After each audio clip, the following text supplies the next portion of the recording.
5, 4, 3, 2, 1. Thunderbirds are go.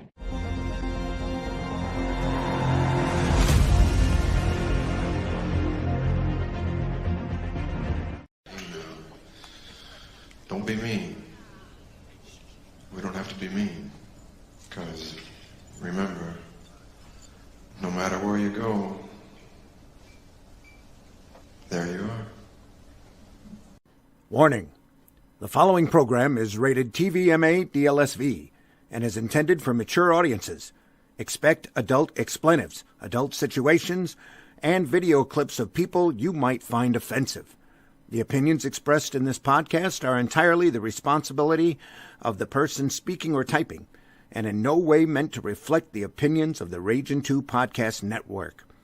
No children, small pets, floppy titties, or Russian bots were harmed bringing this podcast to you. Thank you, and have a nice day. Have a nice day, everybody. Come on in. We see you out there in the hallway. You can come in. Come on in. The chat is open. So we need you to talk. This is another episode of the ZimmCast for the 13th of July. Friday the 13th is on a Wednesday this month. Come on in. And who knew it was Disabled Pride Month? I just found out today, and here we are almost halfway through it. It's what? Exactly. It's Disabled Pride Month. For disabled people or for disabled LGBT people? No, disabled people. Okay. Yeah. I can't keep up with all the different months. Apparently, I can't either. Since I just found out about it today, and it's almost halfway through the month. And we're not sure who else is going to join us. Christy Shin might be coming. I threw out a lot of links to people, hoping that they'd show up, but they're not here yet. We've got a lot of stuff to talk about. It's the ZimmCast, where we talk about what we love. I'm your host, Randy Zimmerman. I've been doing alternative and independent comics for a long, long time. Self-published under the Arrow, Weeby, Massive Comics brand, freelance with a number of other publishers, Caliber, Antarctic, and a bunch of others. And a bunch of others that are no longer in business either. Done a lot of commercial artwork, did my own personal newspaper for over a decade called Flint Comics and Entertainment, where we printed comics and other entertaining stories. We were Flint's favorite bathroom reader for a while. That's right. I'm just a little south of Flint, just about 2 miles south of the safe water line. All of the pipes have been replaced. Everything is good now. Well, I can't say everything is good now. They're still checking on the kids. So, and all the lead poisoning that happened for those years that they denied anything was happening, even though people were standing at the at City Hall with milk jugs full of piss-looking water, going, "This just came out of my faucet. How do you explain this?" "Oh, just keep your faucet running and it'll go clear." Yeah, anyway. Come on in, everybody. We're also joined tonight by Mr. Mitch Rogers. Mitch, introduce yourself. Hey, I'm Mitch Rogers. I am a 14-year veteran of the indie comics market, creator, writer, and artist of the horror comic book The Boger. There we are. The first graphic novel right here to show off. And I also do a series of short stories called the Flesh and Blood Collection that come out every once in a while. Cool. We never have time when I'm not working on Boger stuff. Yeah. No idea where C. Michael is tonight. No idea where anybody else is. They might be joining us as we go along or not. Who knows? I invited a lot of people. We're just not seeing a lot of people showing up right away. But we're glad you're here. So hit that like button. Hit that love button. Join in on the chat. HR isn't even in the house yet. So as that warning says, we can get away with all sorts of shit. So come on.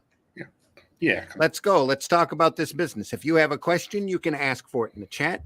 If you want to talk about anything specifically, I've got a few things that we can talk about. But some of them are a little out in left field, and some of them they're all about comics, though, this time. Normally, when we do Sunday Funnies on Sunday morning, the conversation wanders all over the place. And last night's show was awesome. It dispatches from outside the box, talking about 60s sitcoms. But what's that got to do with comics? Anyway. And we went through that whole program, never once mentioned Get Smart. Oh, yeah, that was a sitcom.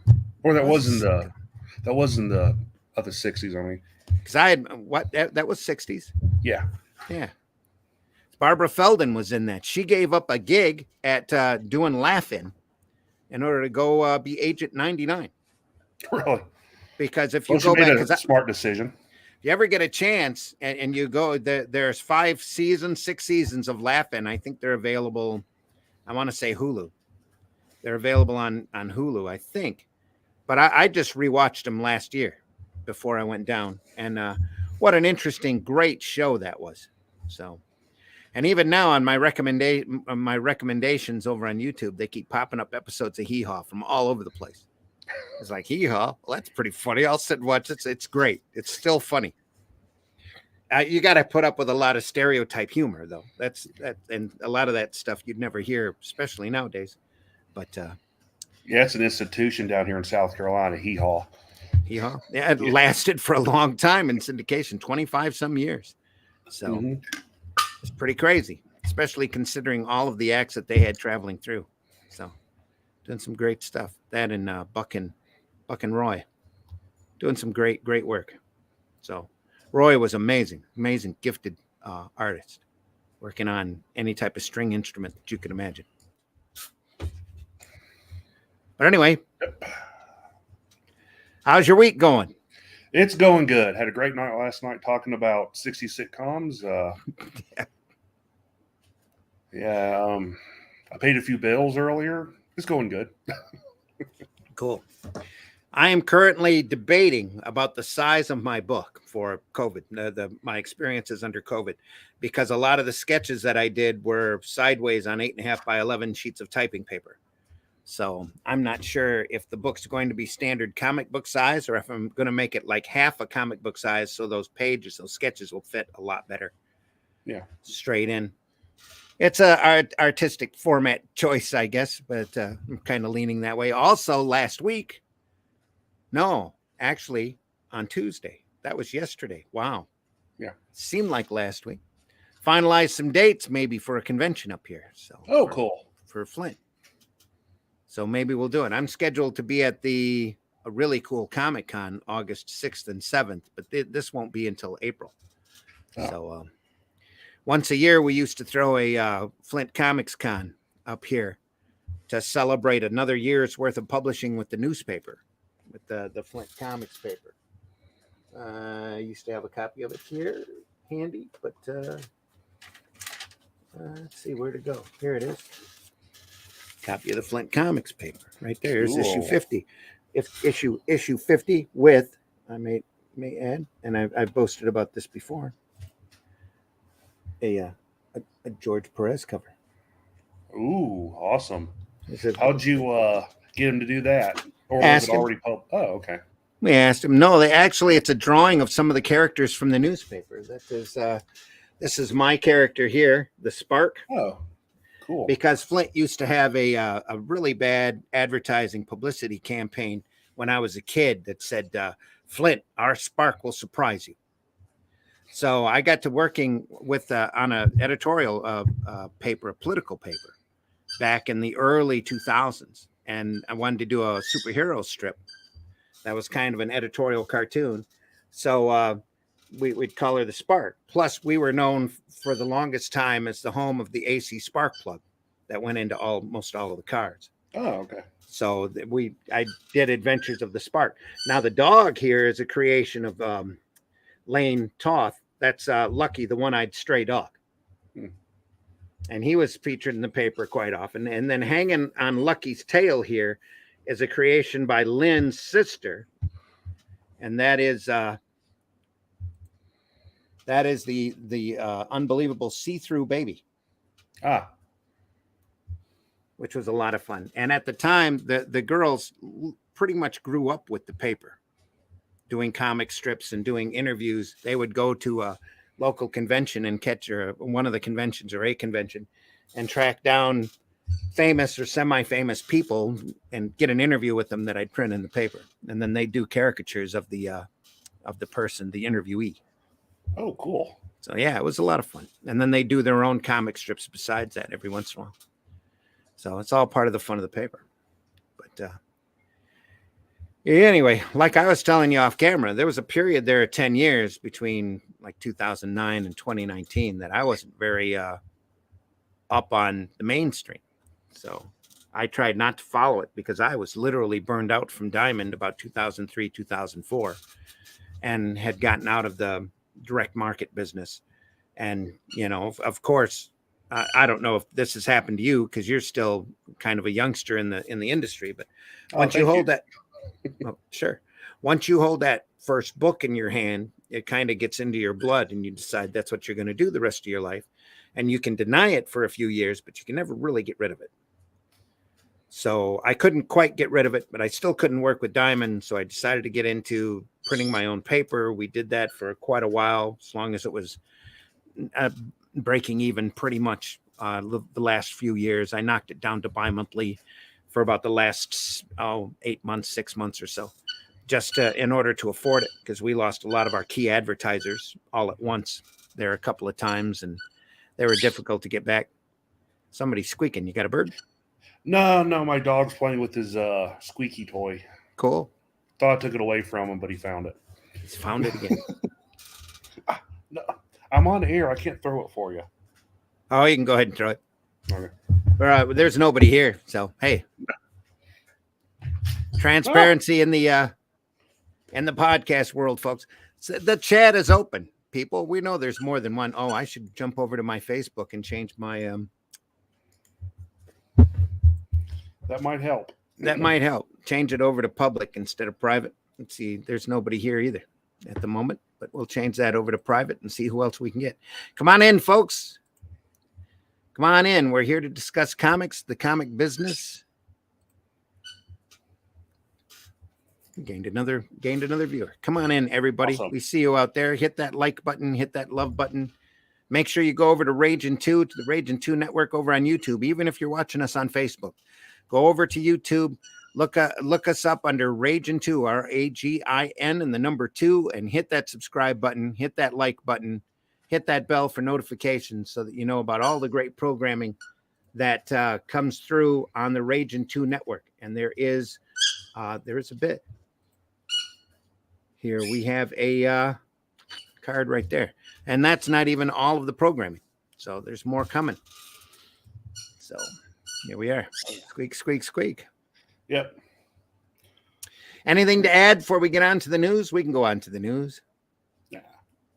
No? Nah. Nothing? No, everything I've added, I've already said. Okay. Nothing you want to complain about with the business or anything like that? Well, I have to see the news before I start. What are you working on now? Well, I'm getting the Southern Gothic trade.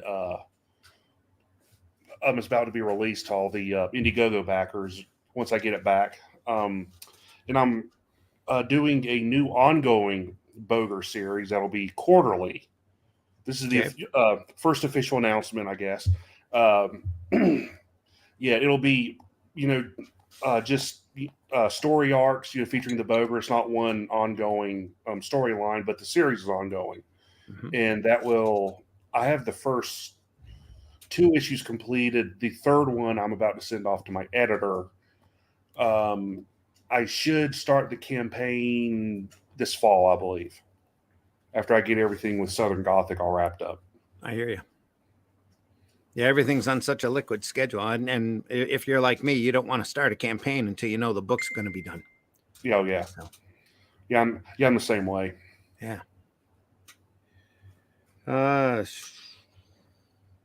Just found out there's a little con going on. Oh, there we are. Good evening. Anyway. Sorry, just checking my messages, which I shouldn't do while we're running the show. So, here we go. Anybody over in the chat yet? Anything going on before we jump into the news? It's your last chance, folks. Last chance. For going today, once, going twice. Sold. Here we go. Now we got to go over and share this thing.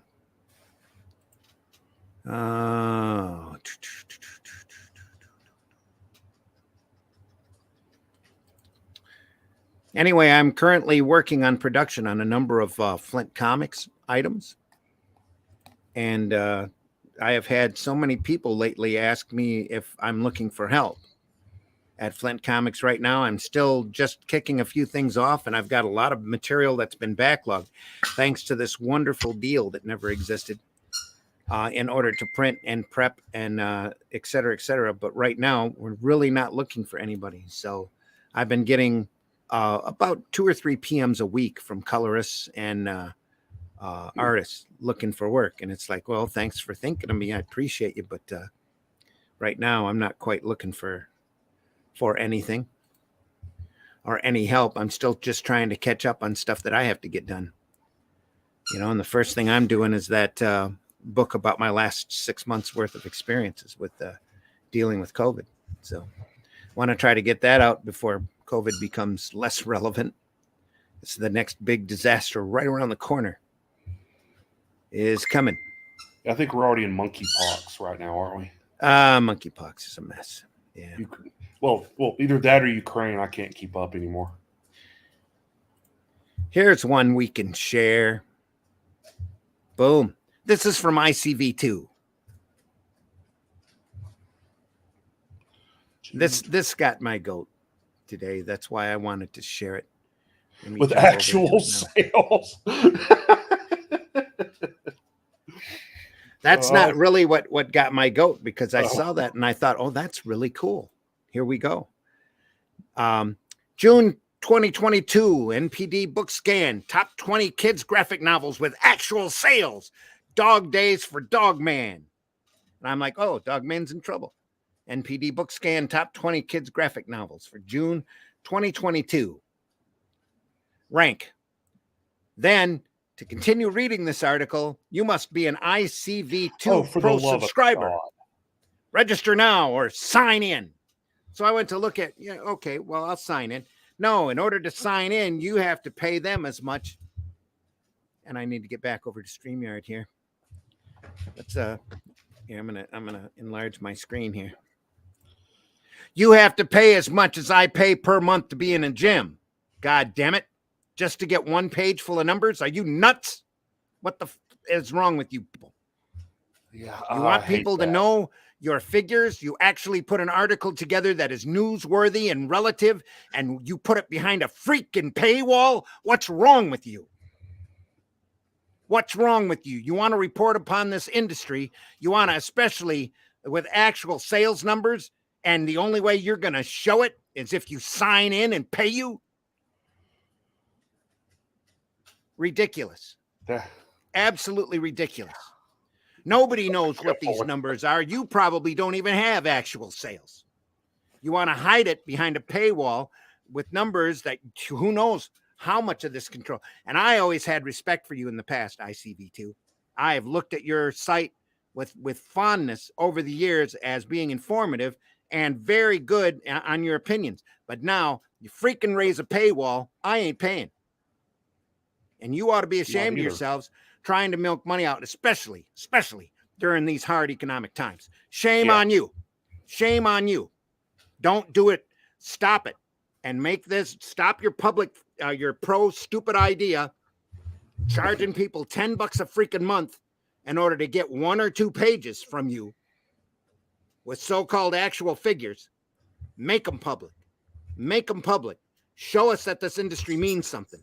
Don't be an ass and stick them behind a freaking paywall. My opinion. Believe that. I hate this new thing that news companies, not just in comics, but just, in general, where you have to be a subscriber to read their articles. And it's That's not just stupid. It's not just that. It's not just that. It's the fact, if you look at this page, there are ads all over this page, everywhere. Mm-hmm. We're almost, not quite, but almost as bad as Bleeding Cool. Little pop-ups and stuff. They don't have pop-ups and things that I've seen. But all along the side there of that page, there's ads. All along the bottom here, they're advertising their internal correspondence stuff. And it's all, here's another article for pro. Oh, guess what? You have to be behind a paywall in order to get any actual real news. Are you freaking kidding me? Hi, Christy.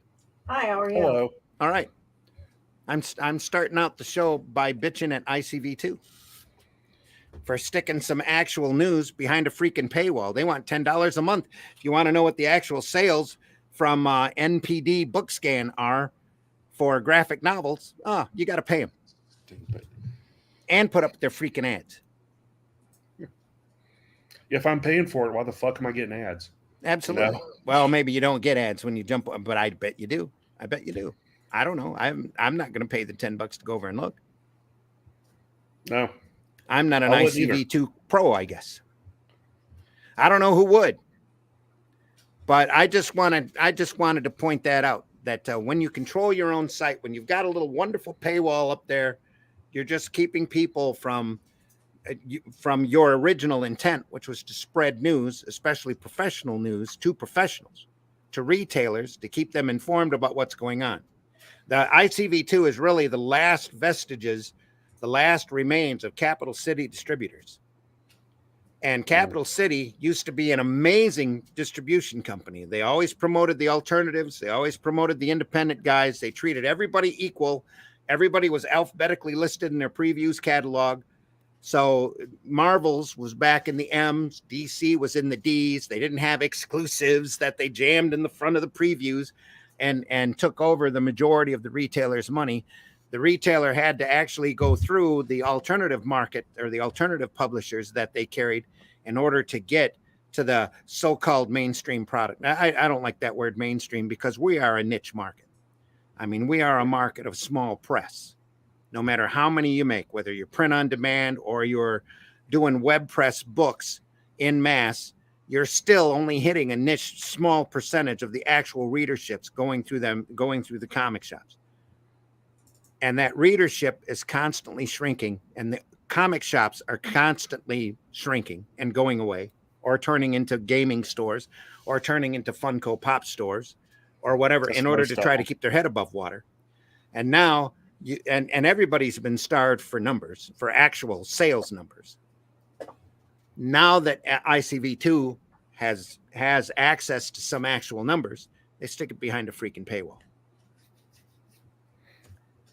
Thanks, guys. Christy, why don't you introduce yourself? Oh, yeah. I'm the creator of Demon Bitch. I just finished a Kickstarter.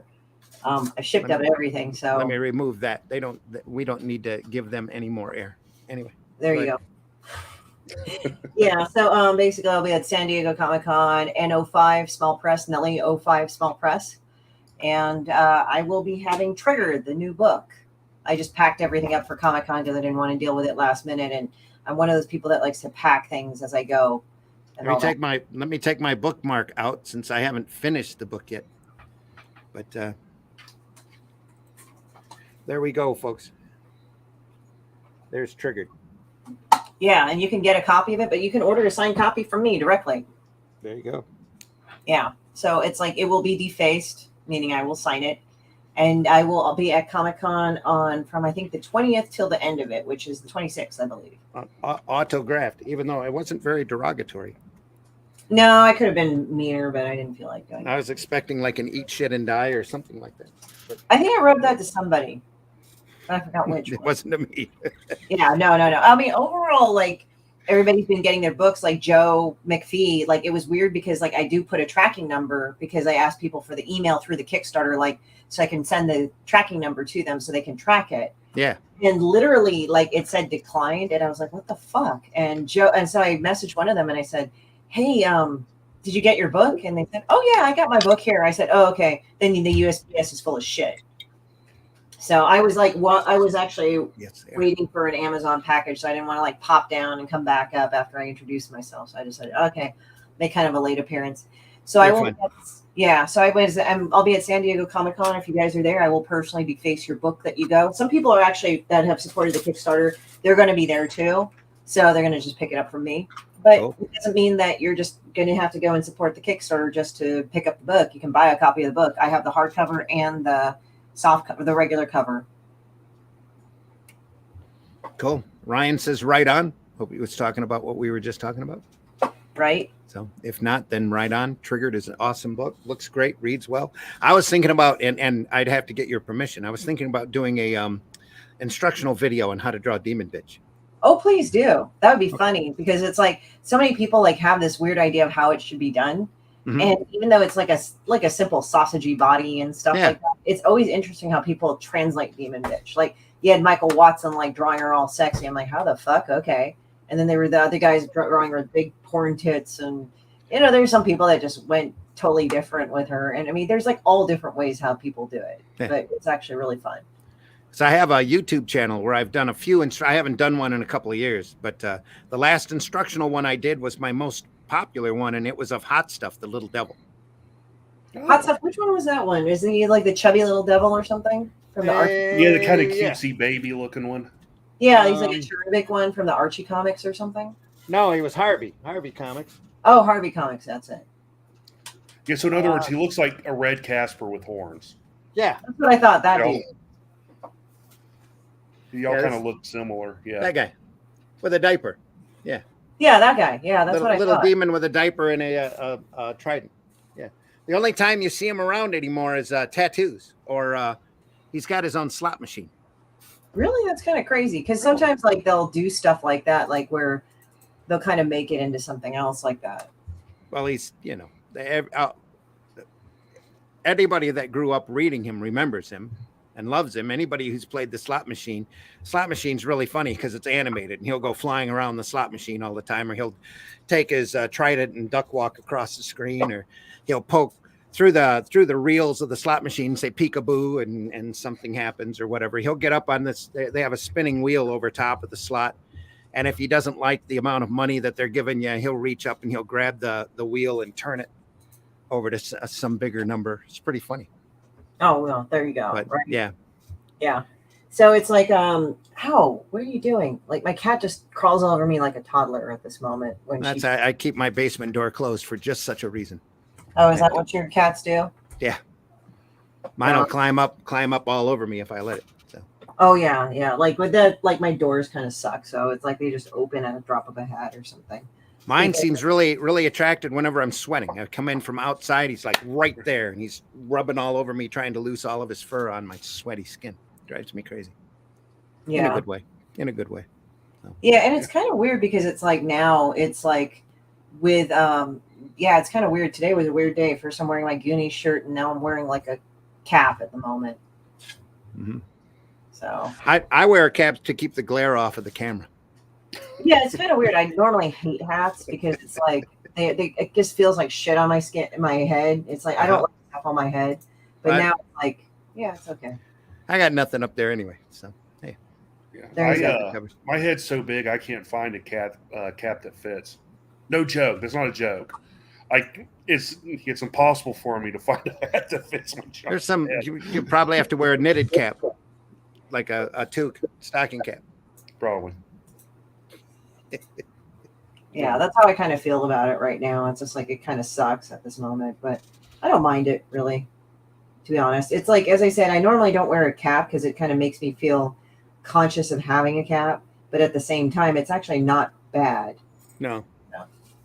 It's like the old Gong Show with Chuck Barris. He used to wear a variety of caps so he didn't have to look at the camera. Oh, there you go. He was always camera shy. Didn't want the gig in the first place, but they made him take it. So. Then he got branded with it. I love Chuck Barris. He's a favorite of mine. Was he really a spy, or was that just a story he made up? It's just a story, but it jazzed up his autobiography pretty hard. Well, apparently it was just a story. You don't really know for sure. Tom King, the writer of Batman, swears he worked for the CIA for a while. So, well, you gotta believe it. Like a little bit of notoriety, right? You don't know, yeah. I'm just drawing while I fucking when I'm talking to you guys as well. I actually had to fulfill some orders for Kickstarter, but they were like a couple of online commissions. It's been kind of it was more of a busy day interacting with people than really like doing anything else at that moment. So right. It's been pretty cool. Just been working on that. I mean, as I said, I feel pretty good about going to Comic-Con. I'm kind of excited, but at the same time, I'm like, oh, I wonder what it's going to be because it's going to be the first full-on Comic-Con and everything. Mm-hmm. Yeah, do they still have mask stuff there, or is that stuff gone away? I think they still do, but I mean, the thing is that largely a lot of people aren't really doing it that much. I mean, it's kind of like they talk about it like in LA, but only the people that are actually really kind of serious about it are in downtown LA. But to be kind of honest, not a lot of people wear masks anymore there either. It's kind of more of like, oh, well, are you vaccinated and all this stuff, and you can't answer into certain places unless you're vaccinated. But I don't know if that's going to be going out in vogue as well. But the rest of LA is kind of like, yeah, whatever. I mean, some people, but it's a choice. You're just gonna see it as a matter of personal choice right now. Yeah. So I just didn't know if they still have rules or not. Yeah, I mean, that's about it. I don't think there's any regression of rules. I do know that the Supreme Court did rule on a few cases. So, I mean, for masks, I haven't kept up on it. I just kind of look at it as a curiosity thing. But I do know with vaccinations and things like that, they kind of put out things and openings and things like that. Right. Sorry, just answering a quick PM. Still coming in. That's the dings that you're hearing. So I need to silence my phone, or at least move it far enough away from the microphone so that you don't hear it. So. Yeah. So what are we talking about today other than paywalls and such? Just that we just got to that ICV2 because that was the thing that really ticked me off as I was going along to start with. I've got a couple of other articles here that we can discuss. Yeah, it's absolutely ridiculous. Kind of interesting. Oh, come on. And now my mouse doesn't want to cooperate. How do you like that? This does not want to move right. It's not being very nice. Oh, there's another one. Yep. I don't know how that rang through either because my phone is way across the room. That's weird. Anyway, you can turn the volume off, I think. I have the volume down on it already. I'll just shut it off. That's what I'll do. That'll be easy. If it decides to cooperate. There we are. I took a champ squeaky ball away from him. Now he's going crazy. Yeah. See, Michael apologizes. Couldn't quite make it. So. Which Michael was that? See, Michael Lanning. Nita's husband. Yeah. I was hoping he'd join us, but anyway, let's go on to the next. Let's see what we have here. Oh, come on. My mouse is really being uncooperative for whatever reason. Is it wireless? The batteries might be dead. No, it's not. It's not wireless. Oh. The ball is probably choked up here. Michael says I'm here in spirit. Yay! See Michael that you can catch every Tuesday on Dispatches from outside the box. Yeah, and maybe on the ZimmCast if he ever shows up. Give me just a second. I am going to. Come on! This is really irritating. I'm going to go beat my mouse here, and that didn't sound right either. Good thing we're MADLSV. Well, you know, Michael is like an artist, so I'm an artist too. So I'll be drawing something for some promo stuff for San Diego Comic-Con in a little bit for the video game. That's being pushed a little bit late, but it's going to be fun. But I think I've gotten pretty much everybody's rewards out to them. Shipped everything out. Everything has been. I mean, there was one package where it got tampered with, but I'll be seeing them at San Diego anyway. So there you go. Copy of the book. Cool. All right, let's see if this works better. This is an article from Bounding Into Comics. Oh, boy. That's from a couple of weeks back. It left a challenge, what no comic book professional can read. What? Yep.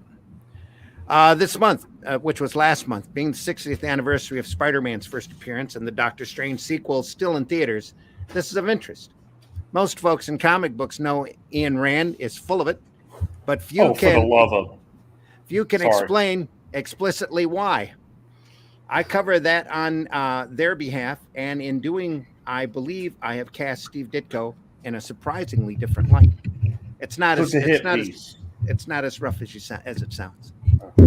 Bitch, calm down. Okay, come on. Okay, go. This is a conversation that nobody in comics can or will have about Ditko and objectivism.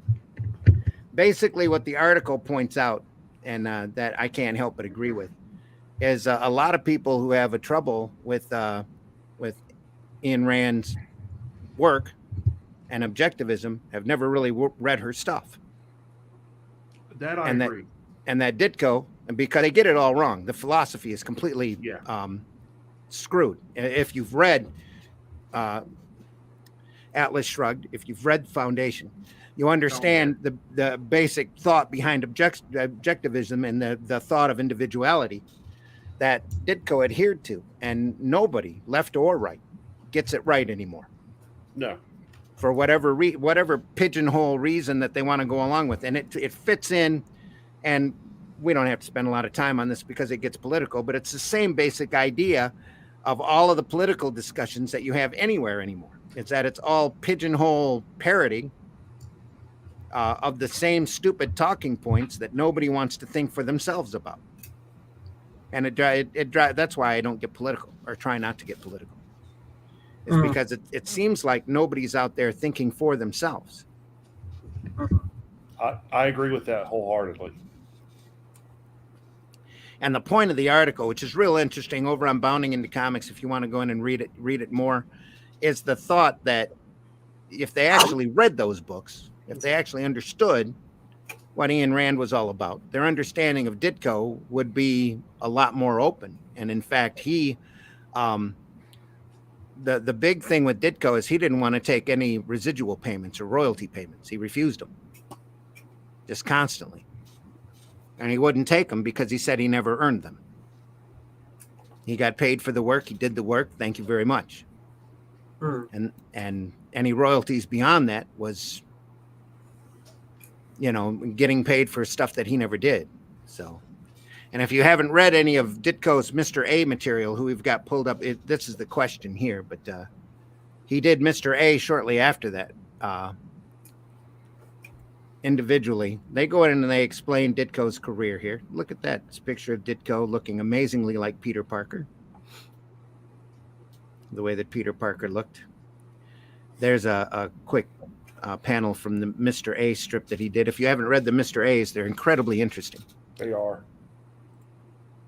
And I really was going to chase after the print rights for the paper, because it's one of those strips that I would have loved to have printed locally just to see if I got any reaction from it. Just like I used to print the Judge Dredd adventure strip in the paper. And that was a lot of fun because everybody knows who Judge Dredd is, but very few people have really read Judge Dredd on a regular basis or seen the social statement that goes along with the character, or let alone understand it. And it was a small pride of mine to be able to run that strip here in the States. I was the only one running it when I was printing it. Only one in the States that was running that strip. And like Ditko's Mr. A worked, it was very, very opinionated, very point forward, and well worth your time to go in and look. Yeah, I'm sorry for getting a little angry earlier. That's all right. I thought it was going to be a hit piece. No, and it's so easy to do that, and not just to jump to that conclusion, but most of the pieces on Ayn Rand's teachings are hit pieces.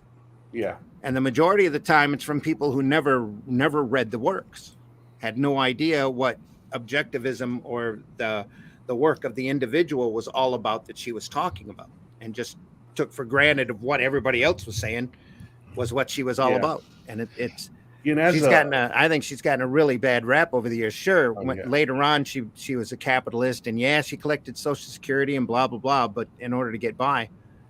But those books are classics. They're classics for a reason. They used to make them read them in college and high schools for a reason. I'm a huge fan of Ayn Rand and Ditko, and of anyone who was, I guess you say, influenced or inspired by by Rand. Ditko's his stuff like Mr. A, and a little bit with the question and so forth. is like the best interpretation of her philosophy outside of her own work, I think. Yeah, because like Mr. A, like you said, is very much into like individualism, and standing up for what you believe in. The question was a little bit more conspiratorial with it, but I mean, the headline, the headline made it. But Bounding into Comics is one of those sites that they can. Sometimes they get that bent in order to get readership. They go for that extra little click or the twist on their headline in order to get somebody to sit and read it. I found it to be a very interesting article. Oh. I ended up stumbling across this by a couple of other articles that they were doing about Ditko, and I can pull those up here. Give me just a second. Sorry to seem so uncoordinated today, but that's the way it is. Why should today be any different? No, anyway. No, I totally get you. Sometimes I'm like, ugh. And again, this is from Bleeding Fool. The last article was from Bleeding Fool as well. Sorry, Bounding into Comics and Bleeding Fool, I get them mixed together. This is by Jay Cord. Let me remove that and this. Also another really good article.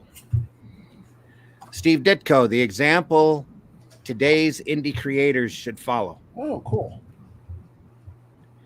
I would agree with that. Yeah. In the past 3 years or so, the indie comic book scene has grown exponentially. Evidence can be seen in the reception to independent creations by both established and up-and-coming talents. The brilliant, energetic work of Doug TenNapel raised nearly $200,000 for his Bigfoot Bill character. Oh, yeah, I bought that book. This despite multiple character assassination attempts on social media, solidifying that it was not just a once-in-a-lifetime event. The impressive initial campaign was followed by an even more successful one for a second issue, which brought in over $280,000. Indiegogo, Kickstarter, and other crowdfunding platforms are pleasantly sprinkled with the work of numerous as yet unknown artists and writers. Lots of them are being fully funded. So the fans are speaking. The desire among comic fans to consume comics and other pop culture products that are not almost entirely agenda-driven is no longer latent. It's a matter of record. Some may compare it to the start of Image, but this author believes this latest indie comic burst to be bigger and better. There are more participants, and the reach is now global. I'm just quickly scrolling through an ad here. As the current indie comic boom and quality of work it produces grows, it may be beneficial to look backwards to one of the pioneers of indie comics, the legendary Steve Ditko. At the arguable peak of his notoriety from both his work on Spider-Man and Doctor Strange, Ditko walked away. Stories regarding editorial differences between Ditko's work at Marvel are legendary. Cover alterations, one example is Spider-Man number 35, questionable verbose or unreasonable story dialogue additions, etc., also parts of the ingredients that encourage Ditko to seek greener pastures. And then they reference Robin Snyder's The Comics, Volume 20, Number 3. Ditko pinpoints Stan Lee's silence as the largest contributing factor in his essay, number 45, Why I Quit Spider-Man at Marvel. Available in the 4-page series edited by Robin Snyder, and they provide a link to that article. His leaving was not admission of any sort of defeat, but a journey to bigger and better things, to a career arrangement that he would end up using for nearly 6 decades following. Ditko left to be independent.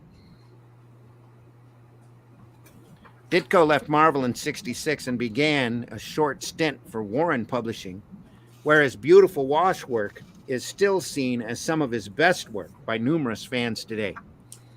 After a brief stint at DC, Ditko was invited by friend and fellow artist Wally Wood to contribute to a new anthology called simply Wit's End, The hook Wood dangled was two-pronged.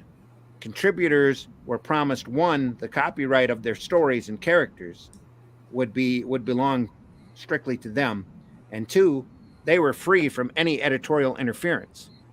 For someone as creative and prolific as Ditko, this was certainly a welcomed invite. Then again, there's that great illustration of the question. So it wasn't until 1967 in Wits End number 3 that Ditko contributed a full story. In it, he unleashed his most controversial character, Mr. A. That first story, Fools Will Tell You That There Can Be No Honest Person, is an amazingly illustrated one with Ditko's distinct 9-panel and more, but incorporated on nearly every page. The dialogue is lengthy and substantive, and it ends like no other superhero or comic book story readers had likely ever read. Available in Avenging World, edited by Robin Snyder, and again they provide a link. And there's a quick illustration of the Avenging World cover there. Space in this article is insufficient to discuss why some people found Mr. A controversial. This author sees Mr. A as a tremendous accomplishment of a creative powerhouse freed from editorial tinkering. Mr. A is a watermark in Ditko's career, yet also only the beginning of many great indie creations that he would go on to do. In the mid-'80s, writer and editor Robin Snyder began collaborating with Ditko, publishing Ditko's work with minimal editorial oversight.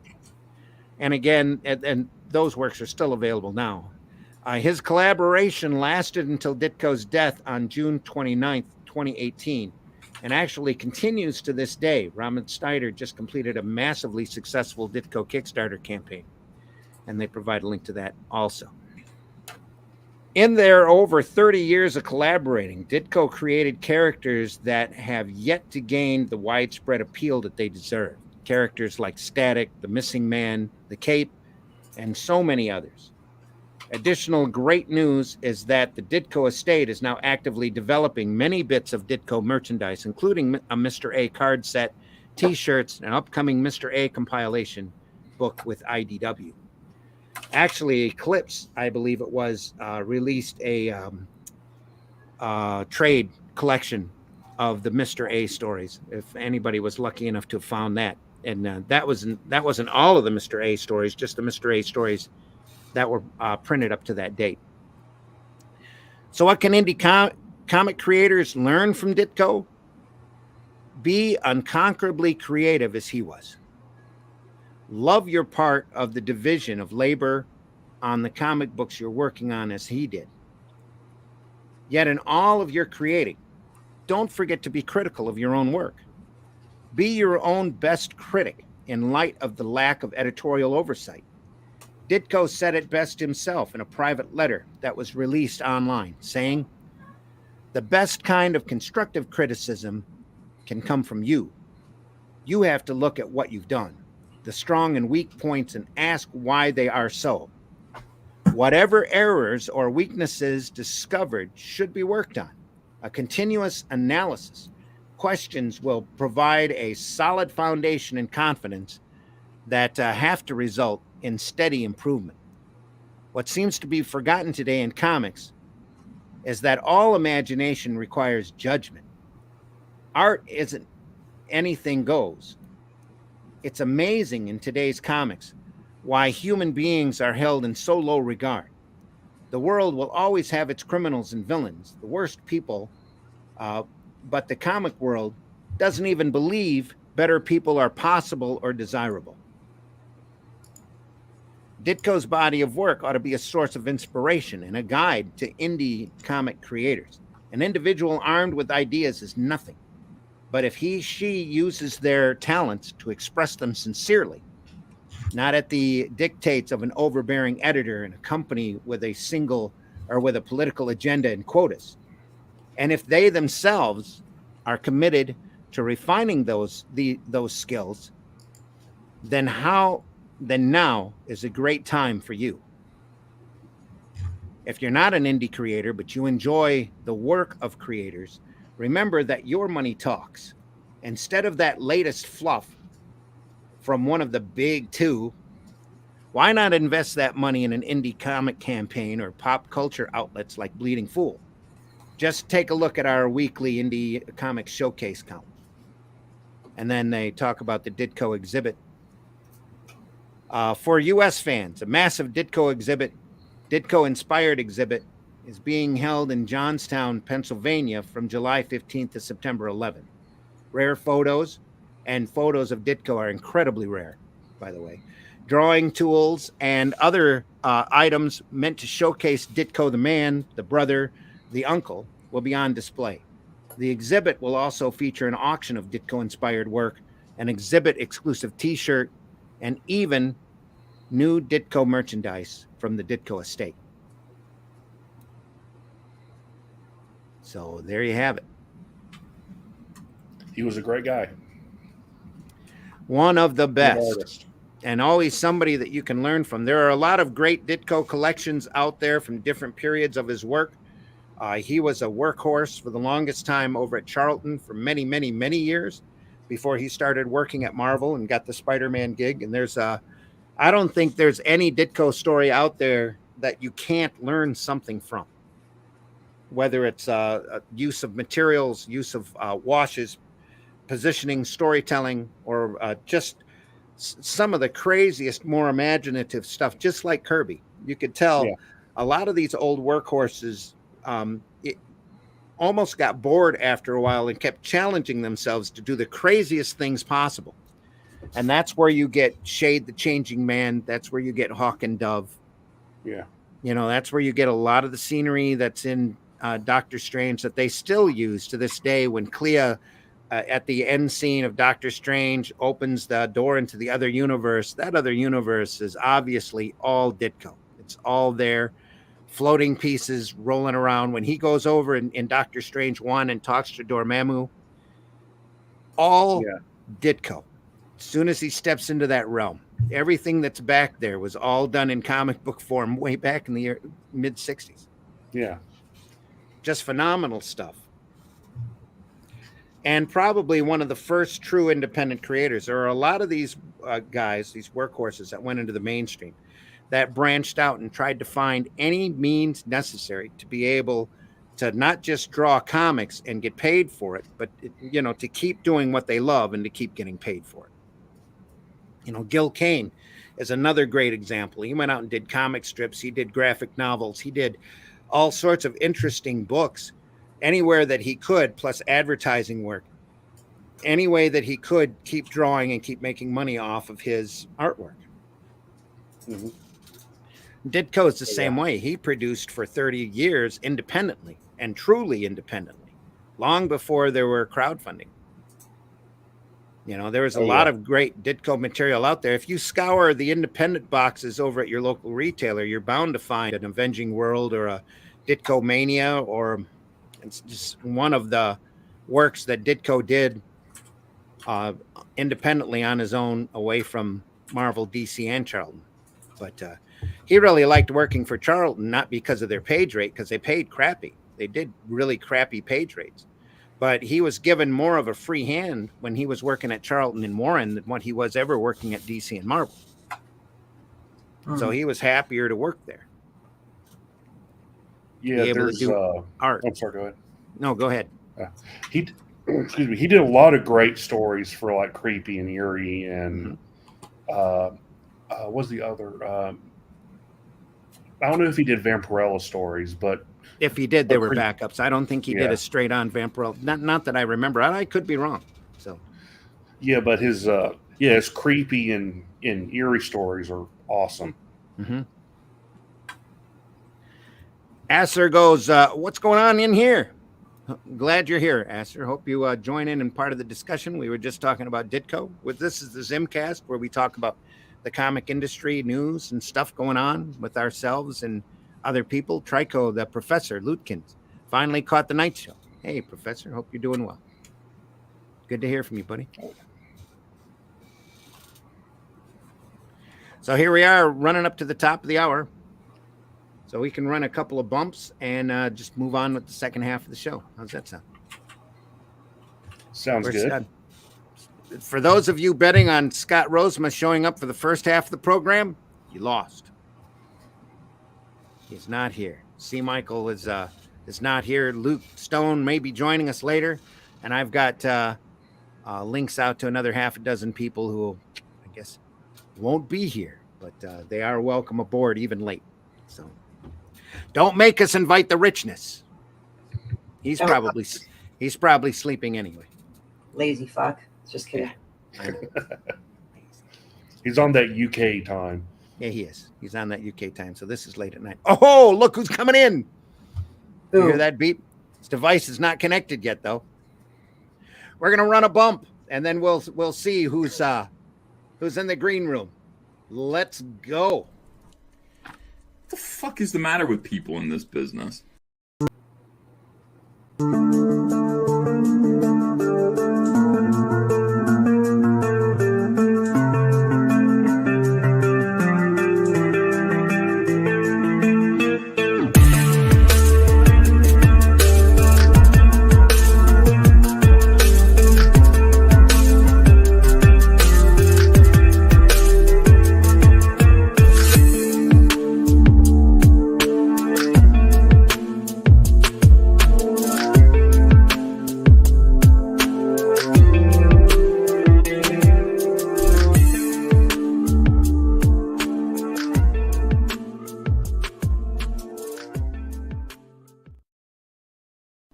Now on Sunday mornings, longtime independent comics creator Randy Zimmerman brings to you a podcast that talks about the lighter and more whimsical side of comics, the fun side of comics. That's right.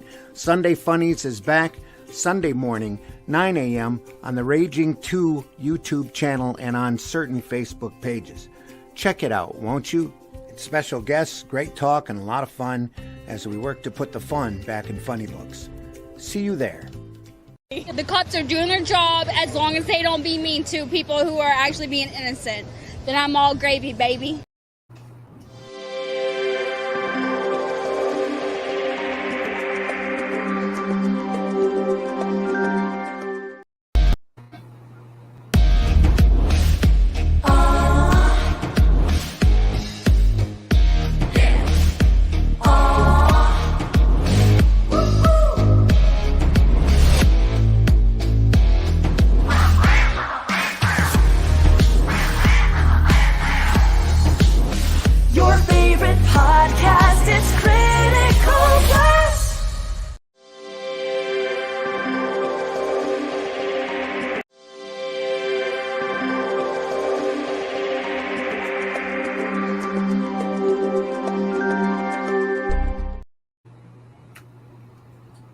Thanks for hanging on the second half of the ZimmCast for Friday the 13th, which is happening on a Wednesday.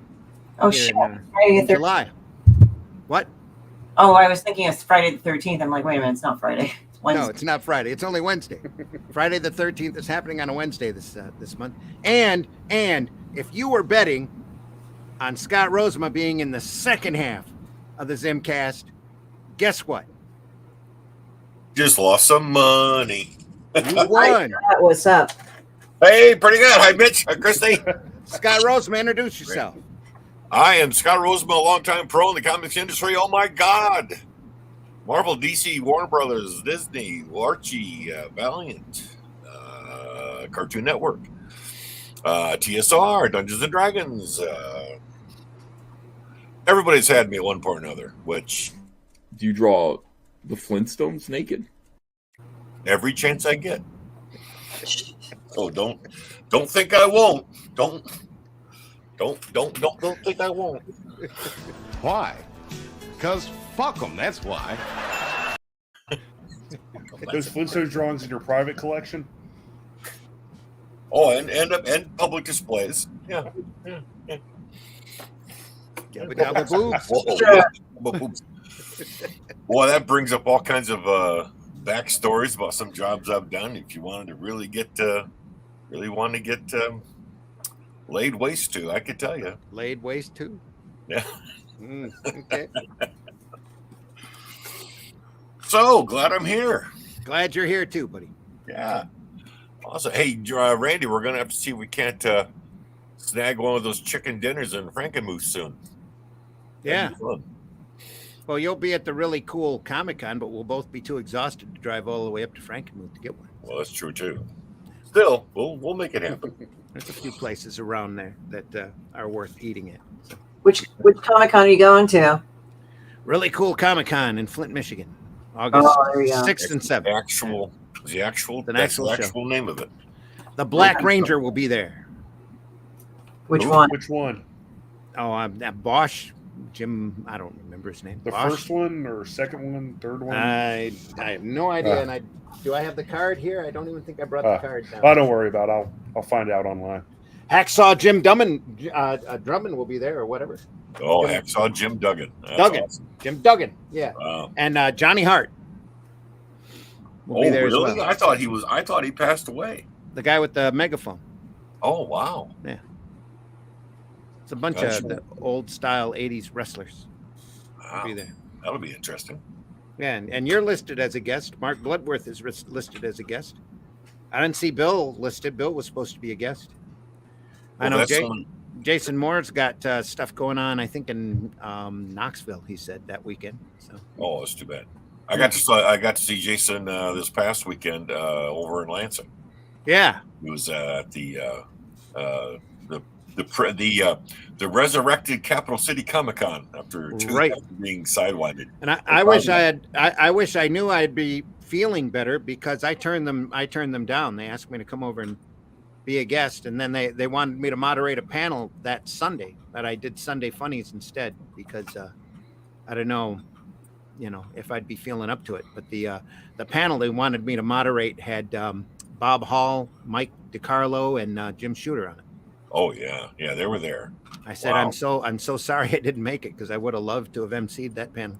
Oh my God, yeah. Talk about your history of comics. Yeah. In miniature. Oh my God. Yeah, I'd love to have any of them guys on Sunday Funnies just to talk for a while. Probably going to start doing some recorded interviews for that show. That'd be great. I was just to catch people. Just as I came downstairs, I was I just checking out a few feeds I had, and one of them is the Comic Art Fans website. They're starting to post interviews that they're making with both comic art collectors and comic creators. And I was just listening to some of the stories that Ed Hannigan had to say about his early days at Marvel. Okay. Yeah. And then also Alan Weiss. Alan Weiss did a great Alan Weiss, yeah. Oh, yeah. Wasn't Ed Hannigan was cover editor there for many, many years, wasn't he? Oh yeah, many, many years. He would talk about how it was so great for him to do these sketches for the covers and to see these various artists flesh them out and make them, come to life. He said it's the greatest feeling to see some really top-notch guy take his his little doodle and make it really something. That'd be I can't imagine. That'd be awesome. Ed had a great composition sense, or has a great composition sense anyway. Oh yeah. He talks about having a lot of classic covers come out of that during that era. Oh God, yeah, and his wonderful collaborations. He was particularly pleased to always work with Klaus Janson, as his main inker when he would do full blown pencils. Just amazing stuff, amazing. So yeah, it'd be great to get some pre-recorded stuff. We could probably line up some pretty cool people. Yeah, I got to start working in that direction just to. Get them done and because the interview we did with Trina Robbins is still over on the Ragin 2. We moved that over so folks can enjoy it. That Daphne we did an hour and a half, I think, with Trina Robbins. Oh, that's awesome. She went through her career. It was a great interview. Oh my God, I bet. That's a big career. Pardon? Oh, that's a big career. It is. She's done a lot of stuff. In a lot of different eras. Yeah. Well, she talked about her underground days and her days of working at DC, and it's just really, real fascinating. Oh yeah, I mean she's another stalwart of the industry. Unbelievable. It's great. I have a wish list of folks I'd love to get get on the air. I got hopefully next week. We keep promising every week or so we're going to get Scott Moore on. So that we can talk to him for a couple hours. Oh, that's right. I thought he was supposed to be on today, wasn't he? He was. He wasn't coordinated together yet. His wife was in another. It's out of town, and he's watching his 3 kids. So. Oh, gotcha. Couldn't quite make it this week, but he's ready to go. He'll be here hopefully next week. But he's a long-time retailer. He's had Galaxy Comics in Saginaw for over 30 years. Oh, is he really? He's seen a lot of the business. Yeah, he's seen a lot, and it's a big store up there. He's seen a lot of the business and knows a lot about the modern current trends. We'll talk a little bit more about the actual retailing side of this industry when he's on. So I really want to get his insight on a lot of stuff that we had back when we were on that other network. We had Dennis Barger on for a show. And though his equipment wasn't completely, Dennis is a longtime Detroit retailer. That's right. Okay, yeah, that's and right. He's run afoul of Diamond a couple of times. He's been uninvited to their retailer meetings a couple of times. He has a voice. Questions? He asked the questions, yeah. And they didn't want to answer him because they were too logical. So. Oh yeah. I was going to say run afoul of Diamond almost seems like that's a phrase unto itself. You can almost attach it to almost anything. Yeah. It's like you kind of find that quietly amusing when you run afoul of people sometimes. I mean, there's the stupid bits of it, but then there's like the whole thing of like, it's kind of amusing sometimes. Like, oh, that shit happens. There's a lot of very nice, solid people that work for Diamond. Don't get me wrong. It's just none of those guys seem to have any power. But anyway. If only we could, my opinion. If we could get, and I probably just blew the next, decade's worth of any type of solicitation I'll ever have from them. That's okay.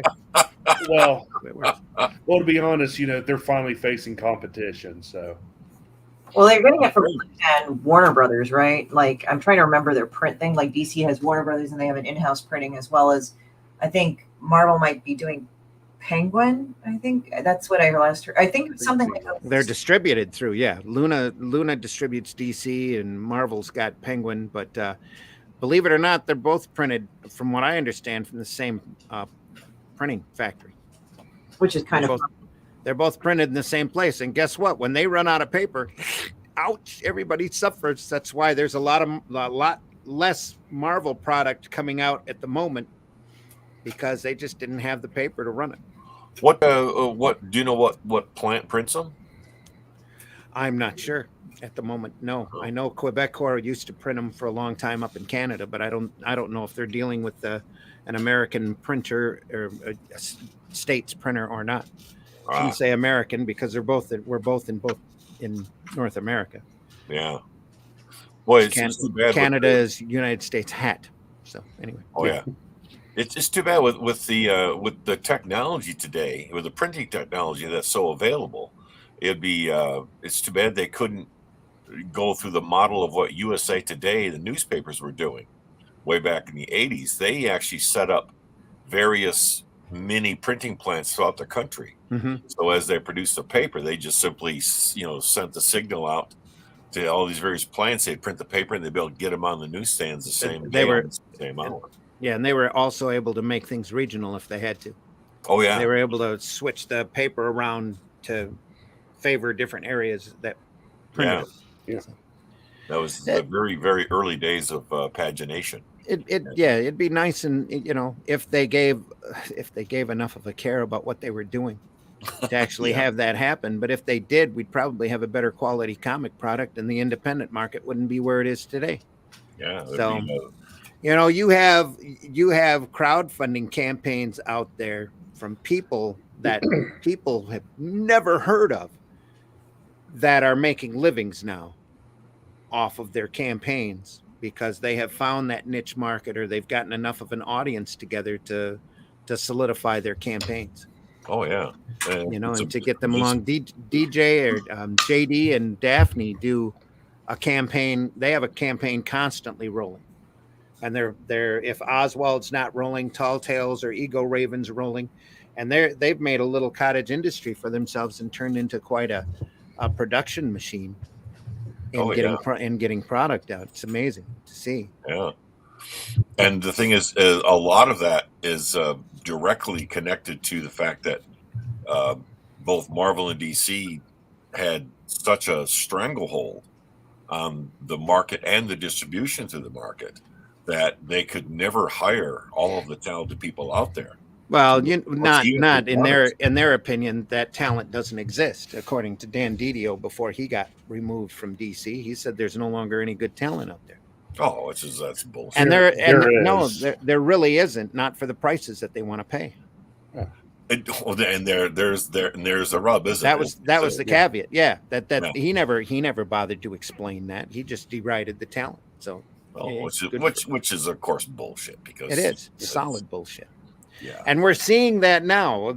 All of these Kickstarters and Indiegogo campaigns, and should I bring it up, Mitch? What we were talking about earlier? Yeah. I mean, because I've got it here. We can pull it up. Watch Scott's reaction. What's going on here? Do you know of Eric July? Say the name again. Eric July. Eric July. No, I don't think I do. Watch this. Boom. Now look at here. Yeah. He's doing his own campaign over on ripaverse.com for a book, 96-page superhero comic called Isom. ISOM. Yeah. He's had it alive for like 3 or 4 days.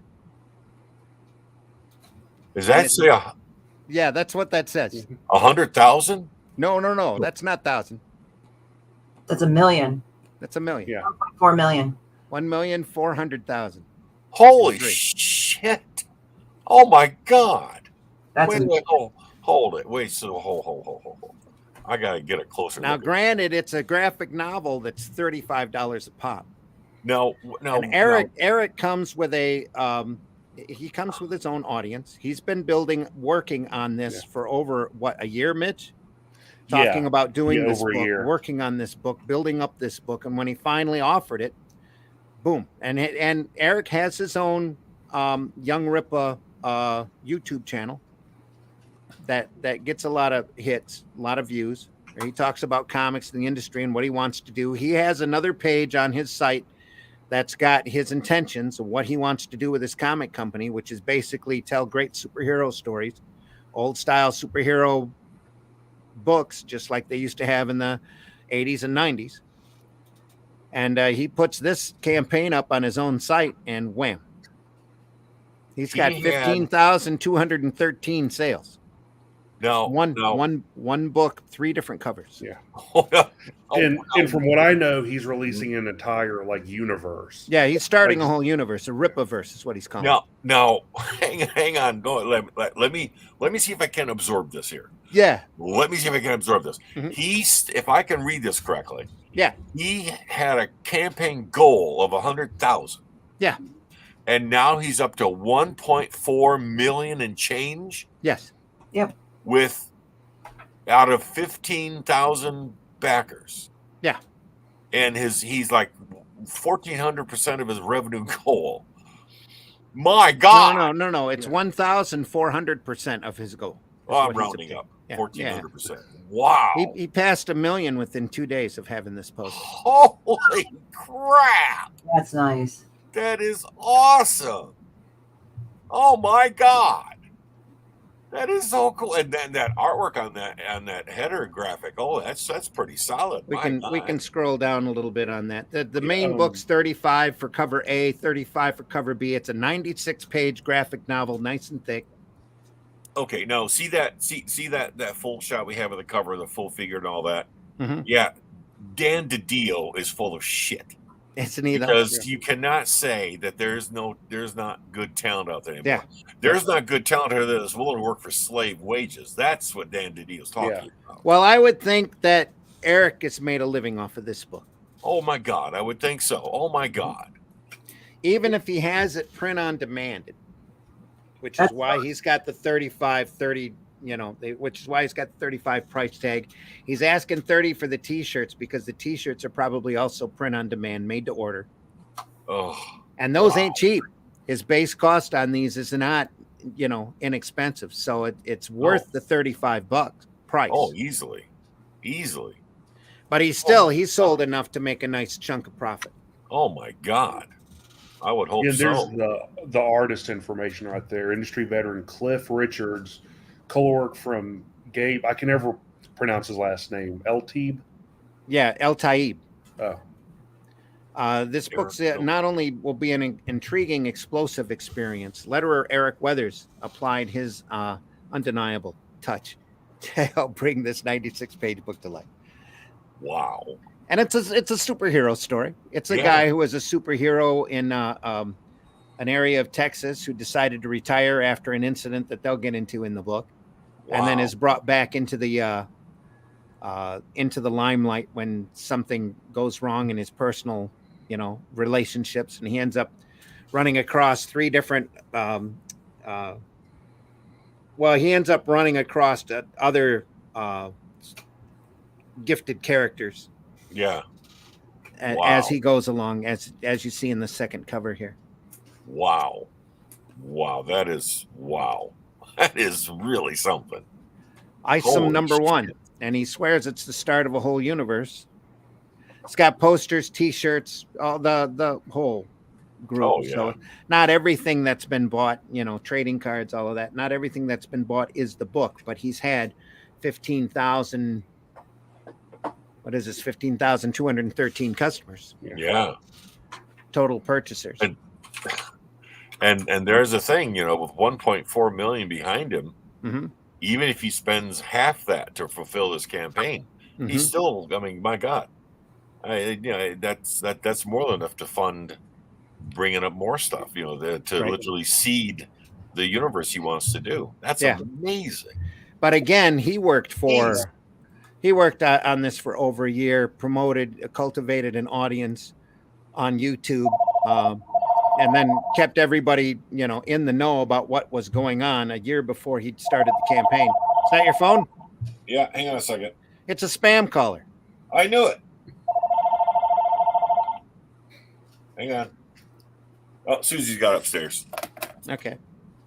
Wow, that is stunning. That is stunning. And yeah, I mean, that's a perfect example. And I know this, we all know this is an isolated incident.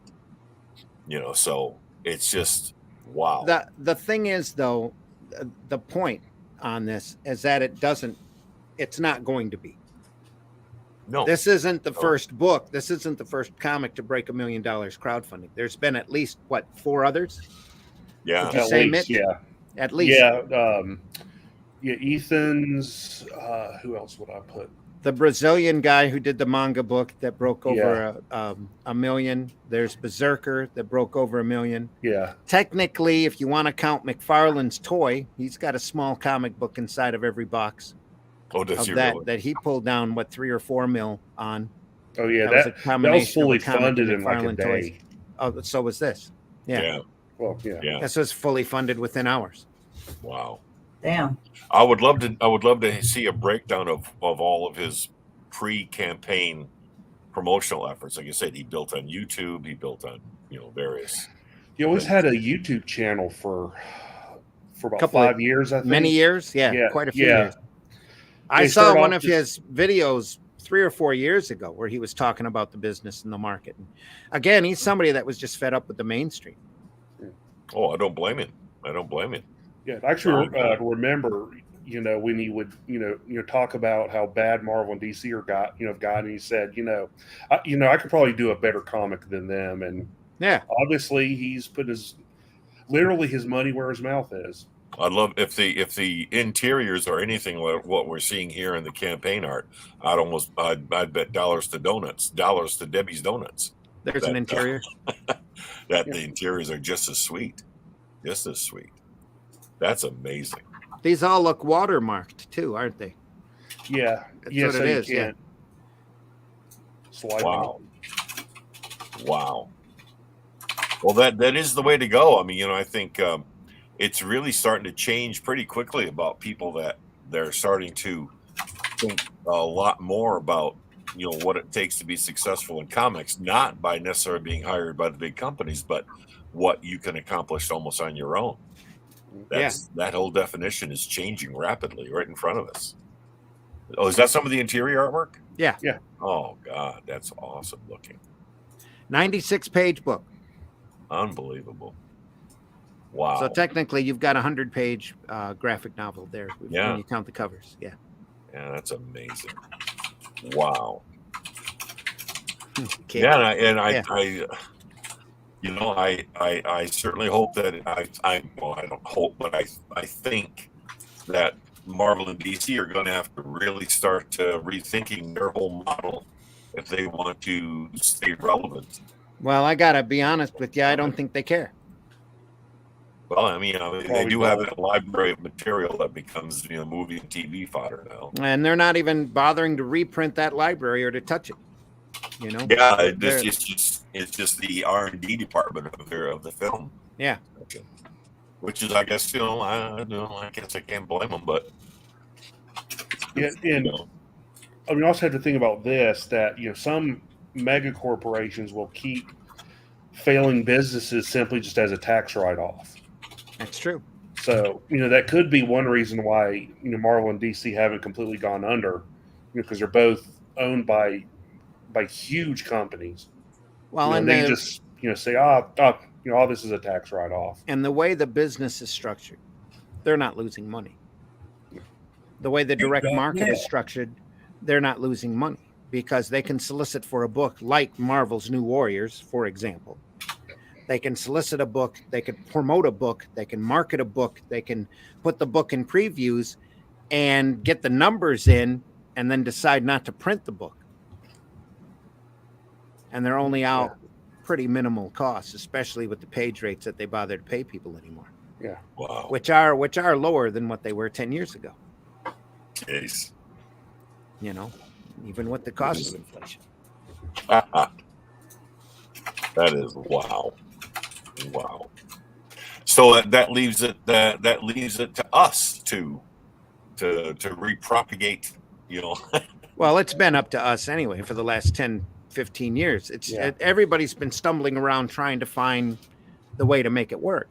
Yeah. And eventually, like with this, like with Ethan's book, like with Berserker, like with whatever you want to call it, you're getting more and more people out there that are making livings off of doing crowdfunding. Yeah. Because they're finding readers, they're finding a niche market of readers who are able to keep them and support them, and that they're able to use and grow, or a market that they can grow, or have their friends tell their friends. And word of mouth is number one marketing tool anyway. Yeah, sure. It's just that in this business, comics, you're fighting an uphill battle anyway. You're doing a product that most parents or most older people look at as kiddie literature. Yeah. And bucking that on top of finding a market, on top of finding readers, on top of everything else, it can be done, and we're showing that it's being easier to get done. Oh yeah. And you're going to see a lot more people breaking $1 million in the future. Yeah. They can't say, and there's a lot of naysayers out there, and there's a lot of people that throw their hands up and want to use the whatever political or pigeonhole or whatever, like what we were talking about, the misunderstandings of Ayn Rand earlier. All of this stuff that's, well, you're anti this, or you're an istrophobe or whatever. People are making livings. And the cool thing about this industry that's been there since the start, the part of why I love the history of this art form, is the fact that anytime somebody gets crippled while working in this art form, if they want to make a living doing it, they're going to figure out how to get it done. And it's not going to be the conventional way, because the conventional way is built against them. Oh, yeah. Marvel and DC is where I have the mainstream, if you want to call them that, have been working as gatekeepers for decades. Now other people are working as gatekeepers, editors, or whatever, have always worked as gatekeepers in the secondary companies, and you can't get in unless you've click the right political boxes or whatever the heck it is. And everybody needs to get past this and start concentrating on doing entertaining products and selling books. That's what they need to do. Oh yeah, and I hope more and more people are becoming aware of that. The ones that figure that out are the ones that are starting to make money, and they're starting to build audiences. You're seeing all sorts of little universes spring up, and that's much.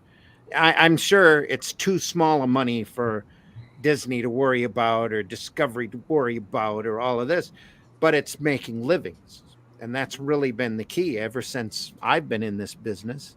Oh, sure. That's been the main fight. It's that you don't care if you're rich so much as you want to make a living doing what you love doing.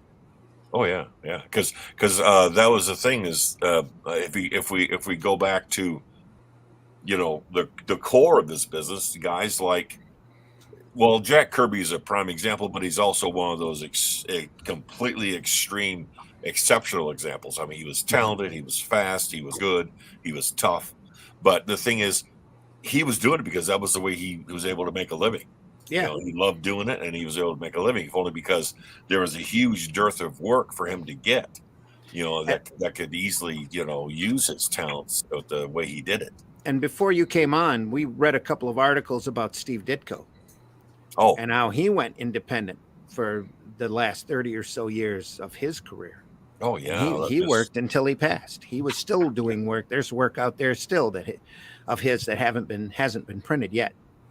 Yeah, I mean, and we're talking stuff even beyond Mr. A and all those properties. Well, Mr. A was one of the one of the big examples, because that's the one that he really went out independently with. Oh yeah, so didn't Fantagraphics print that? Fantagraphics did. Yeah. I think Eclipse actually printed a collection of it. There's another larger, they said a complete compendium coming out from IDW of that Mr. one. I have to look out for his estate. Yeah, I'll be looking for that. I've got the I think the Eclipse or the Fantagraphics version here. I wanted to reprint it in the paper. I'd have printed it in Flint Comics in a heartbeat. I just never went I just never went to his estate to ask permission, and then the paper started running into financial problems. But I'd have printed Mr. A just to see what kind of a reaction we'd have gotten from it. Oh yeah, I know. I've never read the entire property. I always know it always sounded fascinating to me, but I never had a chance to really read too much of it. Well, he was very much like The Question, yeah, from Charlton. Only it was a lot more of a definition for him between good and evil. There is white, there is black, there is no gray. Okay, yeah, that was his big teaching, and he didn't care. And he threw the villains off our roofs and did all sorts of stuff. You're evil, gone. See ya. Wasn't he always playing off of some of the core concepts of Ian Rand? Yeah, Ian Rand. Yeah, objectivism and individualism and stuff. Yeah, I wonder if that's what he meant by Mr. A versus Ian Rand being a woman and all that. Well, if it's his version of what I don't know if that's where he pulled it from, as much as he was kind of the start. He was the definition. His card was a half white, half black business card. Oh, okay. That was Mr. A's calling card. And he had there was no mid ground. There was no, if you thought you were gray, you were black. Oh, I see. You were evil. Yeah. That's pretty stunning. Well, that was the character's main philosophy. Yeah. And obviously he decided he was white, no matter if he killed anybody and threw him off roofs or did whatever. You were evil. You need to go. There's a great documentary that you can watch on YouTube called Masters of Comic Book Art that has Jack Kirby, Bernie Wrightson, and Steve Ditko. I don't know if it was at the beginning of Mr. A or not, but like his part of the documentary just focused on Mr. A, and he just goes over, like Randy said, his philosophy of good and evil, and it's just very intriguing. They actually have him on film, not visually, but you hear him talking. Yeah. Usually somebody was reading his letters. I don't think he even did much as far as a recorded voice. Yeah, that's the only time I've ever even heard his voice. Okay. Because might have to dig that up and give it a listen. Yeah, it's free on YouTube. It's really, it's a really cool documentary. It's hosted by Harlan Ellison. They go over like Jack Kirby's in it, Bernie Wrightson, Art Spiegelman, Frank Miller, Neil Adams. Yeah, Frank Miller and Neil Adams. I met Art Spiegelman. He's pretty cool. It was years ago when he was speaking at college and when he first released Mouse, or soon after. And I remember talking with him. He was a really cool guy. Like in California, you can't smoke indoors, but they made an exception for him because he was sort of nervous talking about it in front of a bunch of people. Mhm. But he's a really cool guy. I met him. I kind of got bored and I drew a picture of him because what I would do in college is like whenever there'd be a speaker, I draw a picture of him and have him sign it. So he signed it. So it's kind of be interesting if I meet him now. Like, you remember? He probably doesn't remember me, but I drew a picture of you, you signed it, and that'd be funny if he remembered me. You never know. Never know. You just don't know how you stick in a person's memory. I've learned that. People are too dismissive of that. Yeah. He's run a pretty rough road in his life, though. I mean,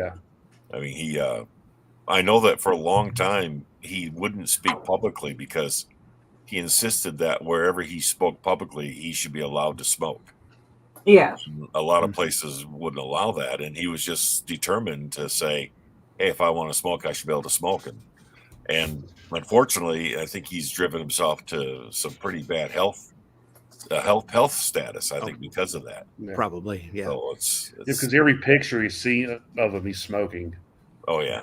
Yeah, because he gets very nervous, I think, and it calms him down. I just remember as a youth in my high school and later days trying to find every issue of Raw I could get my hands on. Oh, that was great. Such an interesting magazine, such a great publication. And my appreciation for Jack Cole went way up after I read his book on Jack Cole and Plastic Man. Just stuff you never would think about that he pointed out as far as Cole's composition layout back in the golden age. And again, he was one of those guys who was so ahead of him and into the art form. He was bored out of his mind. So he was using Plastic Man as part of the composition to guide your eye and force it through the page. Oh, no kidding. It's really fascinating to sit and read the book and take a look at his examples. Yeah. Wow. And to go back and read Plastic Man, Plastic Man was a zany strip anyway, but and during the Cole years, he was doing everything on it. He was just every story that he did by himself completely. Oh, no kidding. And it's just fascinating to sit there and look at it. And you can tell the ones that are and aren't done by Cole because of the style, the creativity, just the sense of the characters, just zany and incredible. I'll be right back, guys. Hang on a second. All right. Yeah. Yeah, Jack Cole, it's kind of sad what happened to him near the end. But I love artists like that where you don't even know it's them, but just looking at their work, you can tell their work from other people. Yeah. Even people like that to me. That just even these people that just copy their work, not just non-apologetically, you could still tell their work from everyone else's. Yes. Yep. Those that they carry their own super unique style. Yeah. So, yeah. Nowadays, those people are rare, few and far between. You hardly see very many of them around. Simonson, I think, comes to mind. You would automatically recognize, but I'm hard pressed to. That's still working in the business. That's very individual. Well, it's a lot of the newer guys, for some reason, they're they think that the best thing to do is to copy someone else. Yeah. Instead of having their own voice and their own style, and that's really hurt. At least comic book artwork, it's really hurt it because it's just copy of a copy. Most of the time, it sterilized it in a lot of ways. Yeah, I blame Jim Lee, but anyway, that's just me. Yeah. Anybody over in the chat? Hey, wake up! What's going on? Actually, it's funny. Somebody once said, like, this one guy, I think he wrote for Robotech. It was kind of interesting. He said he liked actually one of the pictures on my banner of Sepulchre, like Lady J. It's kind of funny. Lady J Hawk, kind of from the old 80s movies. Okay. And that dates me. But he took a look at it and he said, wow, that kind of reminds me of like Captain Harlock and shit. And he thought that I was going to get pissed. And I'm like, if it reminds you of something, it reminds you of something. I mean, it's stuff that I grew up with. I mean, if it's going to affect me, like Osamu Tezuka, I think that's his name. He's the one that did Astro Boy. Galaxy 999. Tezuka, yeah. I might be pronouncing his name wrong. So. Yeah, Osamu Tezuka, I think that's it. And he did a lot of very iconic, like I think Doraemon, I think he did too. I didn't watch Doraemon. Doraemon I knew about, like I see images, but I haven't read the manga of it. But because there's a lot of crossover in Korean and Japanese manga and manhwa. Manhwa's Korean, manga's Japanese. But yeah, so it was interesting. And then he also did Galaxy 999. I was going to say that was one of my first exposures to anime. Was an English dubbed version of Galaxy 999. Yeah, Galaxy Express. Yeah, and there was Star Blazers. That was the character designs. He had a lot. Like there was Star Blazers, Captain Harlock, Pirate Queen Emeraldas, because she was supposed to be Harlock's lover. That's what was her thing. Actually, Esmeralda. Like a 3D, like where it looked more realistic. And it was weird because it was Captain Harlock, and then the guy actually turned into Captain Harlock. It was kind of a weird circle. It wasn't a bad movie, but yeah, they did a lot of that stuff. Yeah. There's Star Blazers. I watched that a lot too. They did Blackjack. Blackjack had the two faces, and then he's a doctor. Yeah, he was a surgeon, and he performed surgery on himself at one point because he had like an appendicitis or something life-threatening, so he had to go in and do it and all that. It was kind of cool. So it was pretty intense. And then I would watch stuff like Mazinga Z. There would be other ones that they would do. So it was really cool what they did. Yeah. So I remember watching that a little, and then I would watch more of Robotech, which was also Macross. And people are like, oh, well, it's the same thing. It's like, not quite. Robotech was more of the Americanized version of Macross. And Macross is more of the original Japanese anime.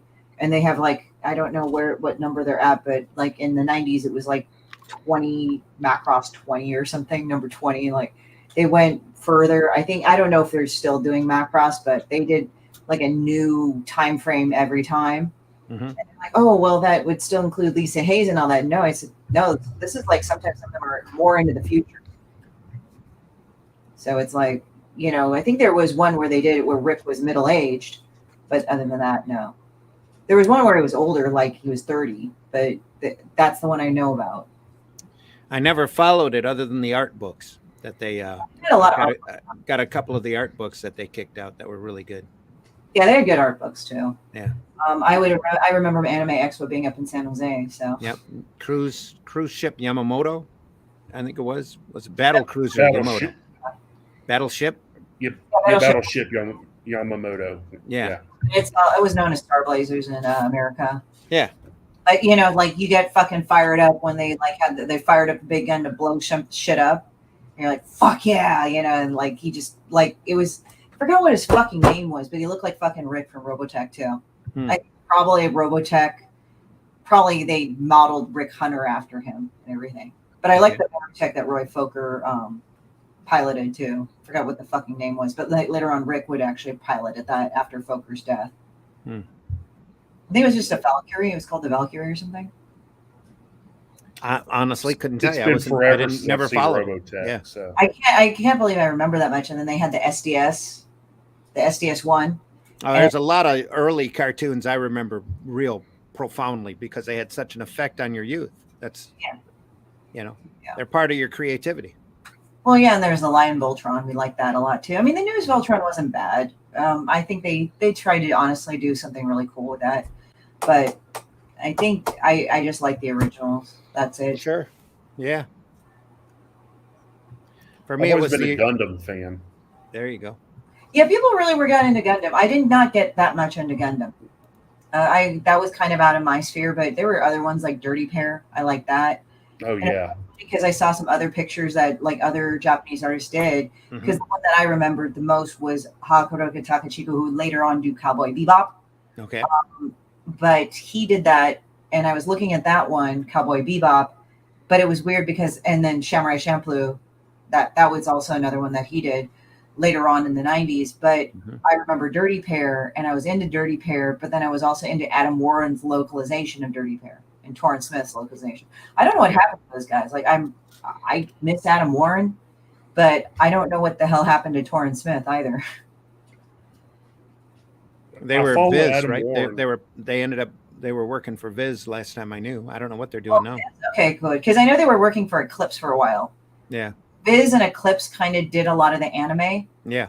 but I think Viz is left standing because Eclipse went under. Mm-hmm. I don't know all of it. They just all of a sudden disappeared off the map. But then they did a lot of the Masamune Shiro, the Appleseed. They did that. They did Ghost in the Shell. Ghost in the Shell, yeah, and then Dominion. I Oh, remember I love Dominion. the most. I love Dominion. Ghost in the Shell is good, but I think for an anime it gets too verbose. Like I want to have deep thoughts, but it's like, damn, like half the time you fuckers are sitting around talking, and it's like nobody's moving. But The comic is a little better as far. The manga is a little more action packed. Yeah, I know. Yeah, it also depends on which manga because they have standalone complex, they have Ghost in the Shell. Yeah, Some the people- original. Yeah, some people got Best one. the American film adaptation of Ghost in the Shell, and from what I understand, I didn't end up watching it because it did look cool. But the thing is that what I had kind of a thing going on with that is that I heard they took the 3 storylines from Ghost in the Shell and they took out all the good parts and they kind of left in the boring shit. And They that did. was the biggest problem with it. Other than that, I mean, some people were like, "Oh, Scarlett Johansson." I mean, I didn't really give a shit about that, you know. Yeah. I didn't mind Scarlett Johansson being in it. What bothered me was she was playing an Asian woman. Like she wasn't a whitewashed Asian woman. Her actual ethnicity in the movie was Asian. Yeah, I mean, there's that issue too, but problem with it. But it's like kind of funny because it's like I said, well, she should play Psylocke. She's a white girl that turns Asian. Yeah. I said that and people are like, oh fuck. I mean, I just made a joke because it's like, I mean, they really should do a movie on Psylocke, honestly. That would be pretty fucking cool. Because it's just Psylocke has such an interesting character arc in general. And one of the dumbest ass things that I've ever fucking heard from people is that like one guy, I don't know, it's like I don't like to go on and say, oh fucking incels and mouth breathers, but sometimes you hear some of the dumbest shit in fucking conventions. And one of them is like, oh, you know why they made Psylocke Asian? Like one fucker said that to me. I said, why, dude? Like sometimes I just like, okay, why? And he said, well, Jim Lee could only draw Asian women. I'm like, you're such a fucktard, man. And I just walked away. Yeah. You're stupid. Well, with the X-Men, there were a lot of mistakes made. There were a lot of missed opportunities and a lot of screw ups. And see, that's the thing. It's like that's where I came into fucking X-Men is when Jim Lee and all those and Rob Liefeld did all that. Oh, shit. gotcha. Yeah. So it's like I'm kind of like going. I think I got the tail end in the '80s, like with George Perez and all those guys. And I'm not saying George Perez ever did. I don't think he did X-Men. I know he did Teen Titans. Not on a regular basis, no. Yeah. So it's like I remember like when I was 6 and I opened up a thing of Teen Titans when they were still in the spinner racks and supermarkets, right? Yeah. So I opened it up and I see fucking what was it? Starfire's ass in my face because she had the stripper costume with big tits. Mm-hmm. Later on, I found out, I think in passing that she was supposed to be 16. I'm like in the 80s, right? And she and Dick just did it or something. I saw her ass in my face. I mean, again, I could have remembered it wrong. She was alien. I don't know if they ever mentioned her age that I remember, but I'd have to go back. It's been a long time since I've read the original run. So I think in the Teen Titans they were supposed to be like teens. 16, 18, but it was like I think they're a bit adult now. But then like in the 90s and early 2000s, they aged them actually appropriate. Like they actually aged them to 14 to 16, 17, but they actually looked more age appropriate, not kind of with big tits and stuff like that. And then now it's like they're kind of like 21, but it's like the more realistic body types and shit. So I mean, it's one of those things. I mean, I'm not judging it. I'm just Titans originally was 80s, and that was pre-Image. Image kind of went through and shuffled everybody's body image proportions in comics. Yeah. Again, thanks to Jim and Rob and all of those people, all the Image folks. So, but I don't know. I had never considered them being too young when they, with Starfire and that, but they were Teen Titans. I heard in passing. I don't know if I actually knew it because, as I said, I never really confirmed it. I just kind of heard it. Well, I ran across X-Men when they crossed over with Captain America back when it was Cyclops, Marvel Girl, and Professor X. Yeah. And got interested in the team and read all of the reprints. And then, boom, when they changed and brought in the new team, that was like the gates opening for me. I was a big, big X-Men fan all the way through the Paul Smith days. Yeah. And then they just successfully stumbled over their feet so many times. I just gave up on the title, because then that was before they rebooted with the Jim Lee #1. Yeah. I had The thing is that I stopped came reading it. when the Image guys were coming up, like they were starting out in Marvel and shit and DC, and then they booted more into Image and all that. So that was my entry into stuff. So it's kind of weird how it's like we're at different generations of that. Like I sort of got in the tail end of the 80s, and then the 90s, that's when I really started getting into it. But then I got more into underground comics like Love and Rockets and all that other shit. Right. Yeah, and sure. I don't mind picking up an X-Men once or twice or whatever, like reading it, or Batman or whatever the storyline happens to catch my eye. But for the most part, I'm like more underground. Right. I do mostly like Johnny Ryan. If anybody ever fucking looks up Johnny Ryan, he is not for kids. So you just look up Johnny Ryan, and he does Prison Pit. I mean, there's Love and Rockets, Jaime and Gilbert Hernandez. They did Palomar, and then they did other stuff. But Palomar and Love and Rockets are the two main ones. And that makes me feel fucking old, because I talked to Jaime, and I said when I went and got the book, and I had him sign it, and it was a signing, and he's a cool guy. Like I've had dinner with him, I've got once or twice with his him and his wife, and it's really funny because it's like we just kind of had this talk, and I said I remember a while ago when I was Maggie and Hopi's age, still Maggie and Hopi's age, and he kind of grinned, and we were laughing because it was like, God damn, don't we feel old? Yeah. So yeah, there's that whole 80s black and white era has pretty much been washed over. There's a lot of great titles during that period that have been forgotten. Well, it's funny because I heard Love and Rockets, the band, actually named themselves after the comic book. That's one of the things I've heard. I believe it. Sure. And it's kind of funny because like when you sit down, like one of my friends, Eddie, he runs Heidi Ho, and he's also part of Caps as well. He does the website, and we were talking. He said, I never knew you were into punk or underground. I'm like, what? I thought you knew. I never fucking like hit it, but I never was going around talking about it. But it's kind of funny how I'm the president of Caps, and then that shit happens, you know? Here I am doing Demon Bitch and posting it everywhere. I'm like, how the fuck is this happening? But this is great, you know? Well, I'm just grateful that the art form has gotten to a point now where it's starting to expand again, like it was back in the 80s when you were starting to see this wide variety of alternative and independent stuff. Sure, you still got guys that are doing crowdfunding books with superheroes like we were just looking at and all that, but we've got people like yourself and other folks out there doing individual work that is so great. It just needs to be there, you know? Yeah, I mean, it's just one of those things. Like, I think Fantagraphics, I think if it was a comic company I would probably work for, first choice would be probably Fantagraphics, but they're the only ones that are kind of out there.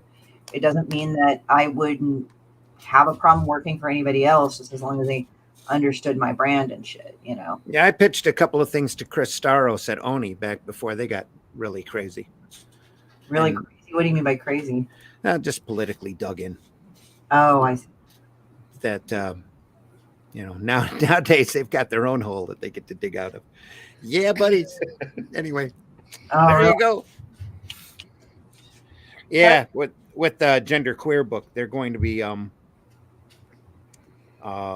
dealing with that, I think, for the next 4 or 5 years. Are you serious? Oh yeah. A lawsuit? Yeah, obscenity suits like crazy. Oh. Virginia's suing them. There's a couple other states that are getting in behind Virginia. Obscenity. That's always kind of a iffy thing to deal with. Sometimes they sometimes fall in your favor, sometimes they don't. It's a lousy gray area that should have been defined a long time ago. But again, like I said earlier, you get all of these old fogies that have it set in their head what a comic book is. That, you know, you do a comic with adult material in it, you're going to draw some flack. You appeal it, or you allow some libraries to carry it, you're going to be inviting a lot of flack. All that takes is one mom to see one BJ in comic book form, and you've lost it. So yeah, that's my main issue with that is that they is that Scott's phone again? Probably. Yeah, that's my main somebody issue. got it. Go ahead. Yeah, that's my main issue with it is that it was in school libraries. Yeah. Not the fact that the book exists, that there's people that read it, which is always what they always try to go to when you speak against it. It's you just don't think a book about gender queer shit exists. It's like, no, that's not the point. It's kids shouldn't be exposed to sexually explicit stuff, especially at that age. Young kid, yes, especially at that young age. kids. Young kids, yes, absolutely. Yeah, it's different when you're going through puberty and you're trying to understand what all this stuff is. That's different, Right. But little kids that not only shouldn't understand what sex is, shouldn't be exposed to sexually explicit stuff at all. Mm-hmm. Yeah, and that's where my main problem with it is. But the whole thing about going after the book itself for existing, that's just stupid. I don't agree with that. Well, going after the book for where they were placing it, and they were that's the problem. There's no label on that book. There's no warning with for adult content that I'm aware of. But they sometimes companies go out there like that and invite that kind of attention and trouble. Oh yeah. Just to see what happens. And I think that was part of the intent of the creator on the work.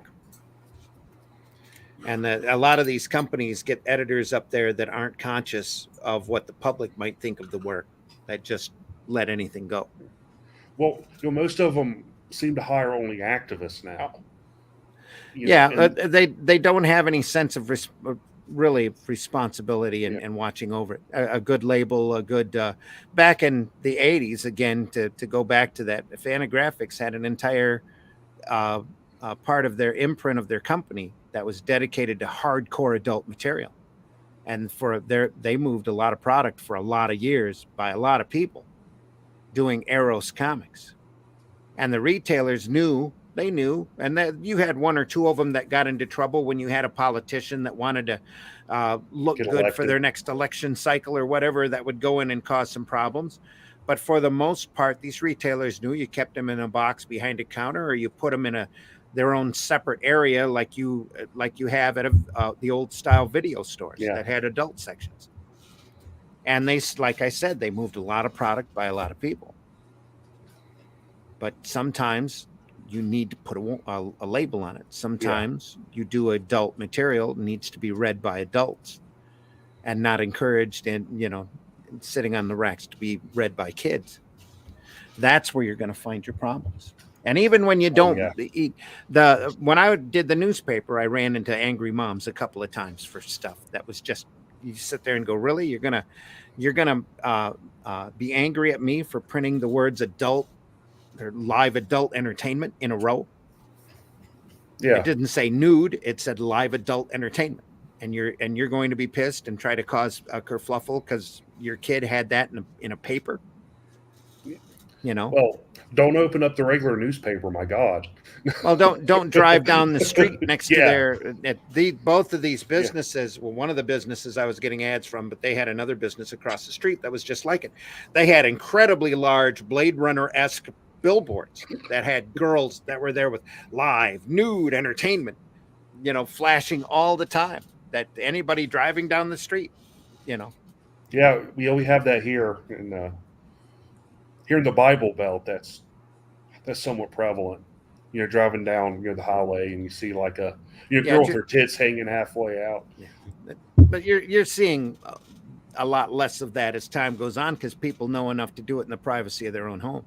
Well, yeah, and it's so readily available on the internet that a lot of these bookstores and art house film cinemas aren't around anymore. So Pee Wee Herman won't get into any more trouble. He can just do it at home. Found with child porn or something? No, he got caught whacking off an art house. Well, there was an instance where after the theater, there was an instance where he bought a shipment of artwork to hang in his house, like erotic artwork, and Rubens did, and someone apparently threw in a few kitty stuff in there, and they went after him with it. Oh, that's what I was hearing. Like at first, it was like whacking off in the theater. Yeah. That's kind of happened first. Yeah, that was first, and then I heard that then he found pedo stuff, and I was like, what? And that's what kind of fucked him. But then it turned out like he had nothing to do with it on that. They just threw some shit in there, and it's like, no.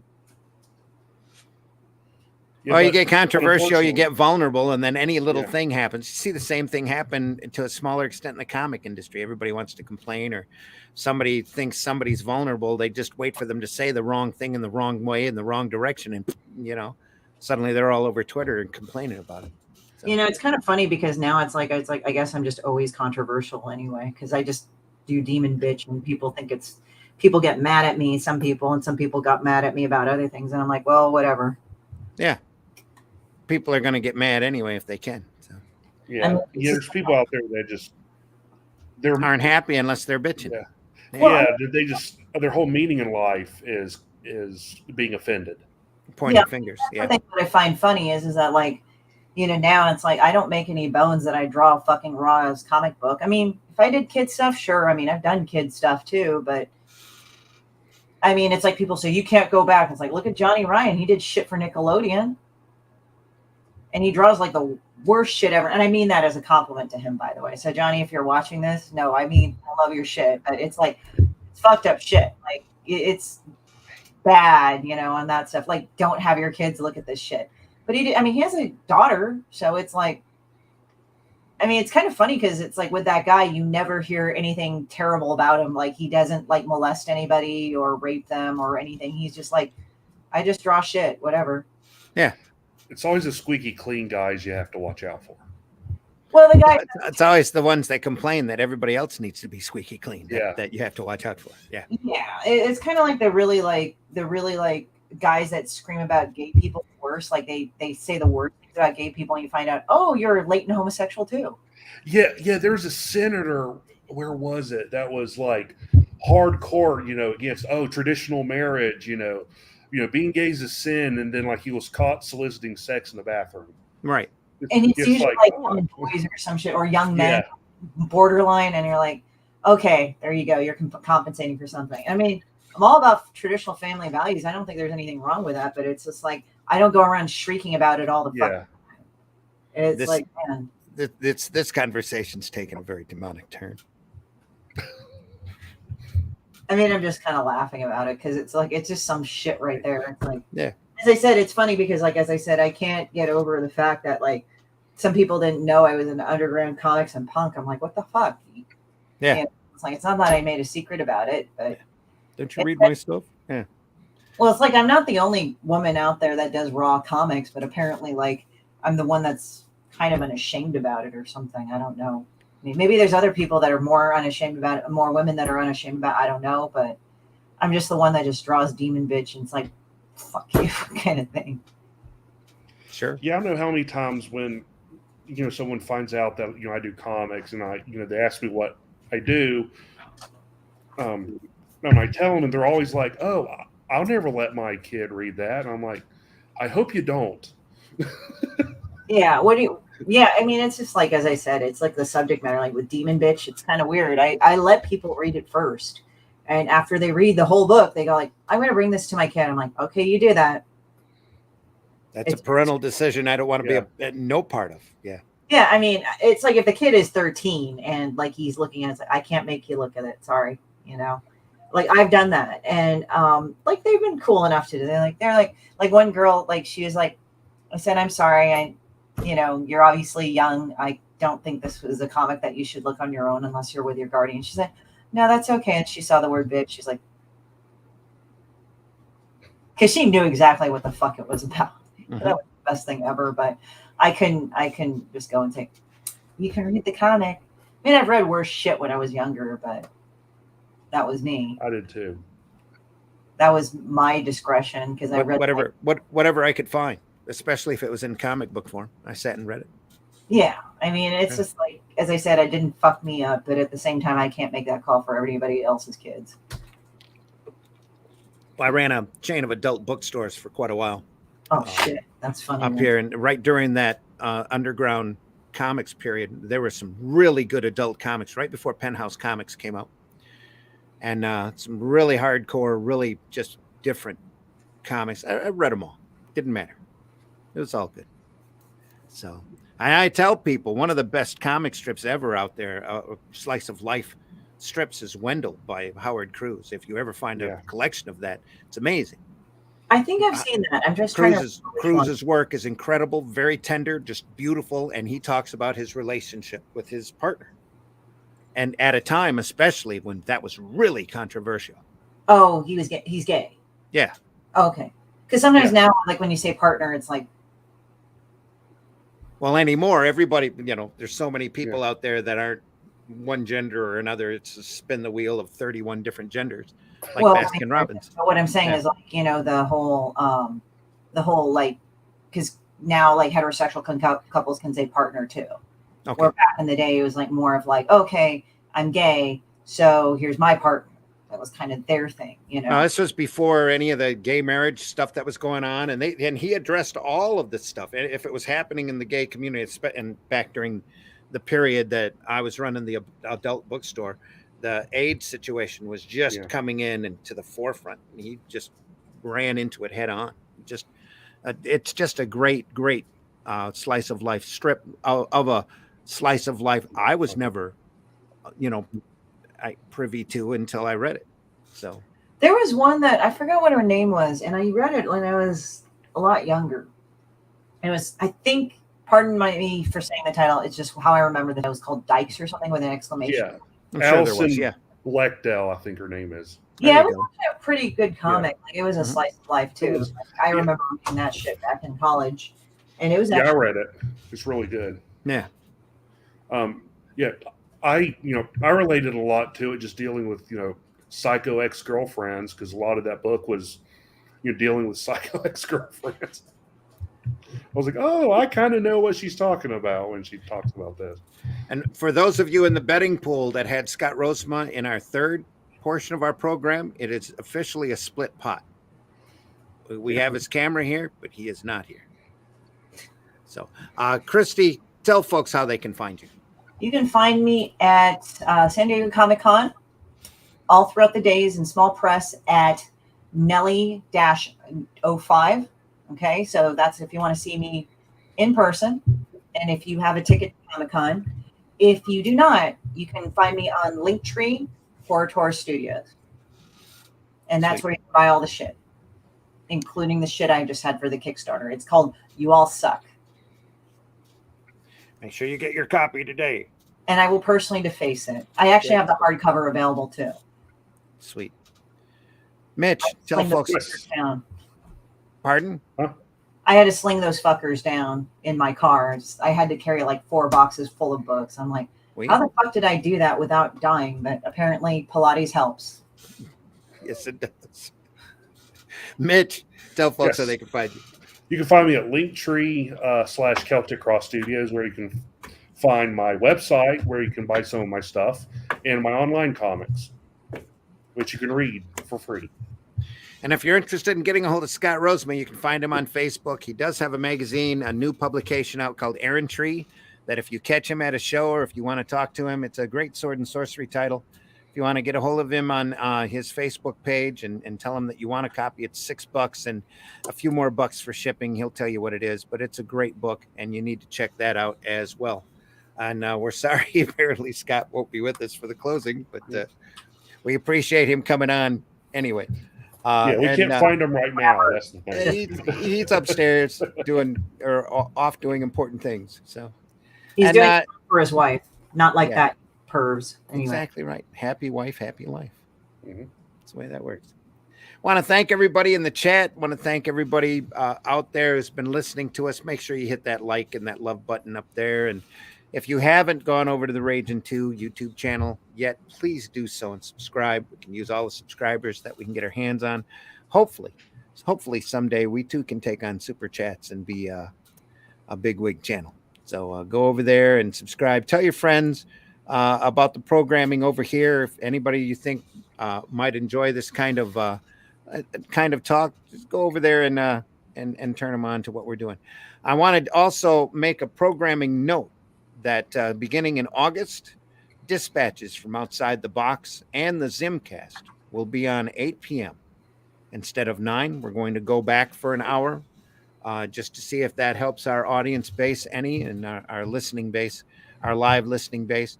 That's Dispatches from Outside the Box with C. Michael Lanning as a host. We'll be on Tuesdays at 8 p.m. And then the ZimmCast will be on Wednesdays at 8 p.m. That's not until after the start of August. So the next couple of weeks will still be at our usual times. Then you can also catch me on Sunday morning on the Sunday Funnies program, where we talk more lightheartedly and hopefully a little bit more whimsically about this art form that we love and the different books that we've all enjoyed over the years. So we deeply appreciate everybody out there listening, everybody that's part of the programming. Sugar Crisp says, dang, I'll be asleep during the ZimmCast then. Sorry, Sugar Crisp. So we just figured that we'd try something in order to try to pump up the numbers, and starting an hour earlier seems to work. Plus, it allows me to get a little bit more sleep, allows C to get a little bit more sleep, because we both have to get up early to either go to work or to take our wife to work. So it helps out too. If you're interested, I will also be on Nerd Bacon tomorrow morning with Luke Stone, the great Luke Stone, who was almost going to be on today but didn't quite make it. That's at 9 a.m. On the Ragin 2 network. Nerd Bacon, check that out. He's got a great topic. It's a comic talk program like this that's made to be listened to at work. So we all watch those little 4-letter explanations. We don't do that here on ZimmCast because that's just what we do. So, and whenever we have any questions about that, we always refer back to Dave. Why? Because fuck them, that's why. Absolutely. So on our way out, we want to tell you to, buy alternative and independent comics. Check those out, especially ours. Mm-hmm. And we're real grateful that you were listening today. Check out the other Raging 2 programs that we have available, like Nerd Bacon, like Sketchy Saturdays, House of Bob's once a month. On, I think it's the third Saturday of the month. Dispatches, Raging 2 is on twice a week. McTalkin Comics on a Sunday with JD Calderon is on usually on Sunday nights at 7:30. Then again, like I said, the ZimmCast and the Dispatches from Outside the Box will start at 8 p.m. starting in August. But through all the month of July, the next couple of weeks, will still be on at 9 Eastern Time. So we're glad that you're here. We're glad that you were with us. We hope that you have a great week. We'll see you either tomorrow morning or on Sunday. Let me knock that out. If you ever get a chance or you have a campaign that you have to fulfill, go over to and you need Gemini mailers, go over to GeminiComicSupply.com and order those Gemini mailers on your way out. Use that coupon code RAGIN2, RAGIN, and the number 2, and they'll knock 5% off your Gemini mailer order just because we're friends with them. So go over there. They have all sorts of different Gemini mailers, and you really want to use a Gemini mailer when you go and you mail your campaigns out to your buyers. It helps get it there safely and as undamaged as possible. So they're a great company that do some great mailers, great supplies. Till next time, folks, we love you all. We'll see you soon. Scott says we'll see you soon. Like I said, you can catch me tomorrow morning on Nerd Bacon, Sunday morning at 9 a.m. over on Sunday Funnies, and then we'll be back here again Wednesday nights. Next week, it'll be 9 p.m. at here on the ZimmCast. Deeply appreciate you all, and take care, everyone. Anybody got any last words? Last words. Last words. Take care, everyone.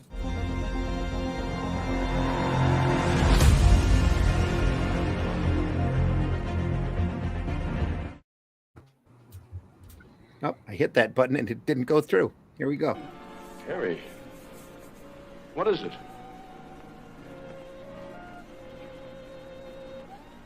The stuff that dreams are made of. Huh? Oh, I hit that button too and it didn't go. Can you hammer a 6-inch spike through a board with your penis? Not right now. A girl's gotta have her standards.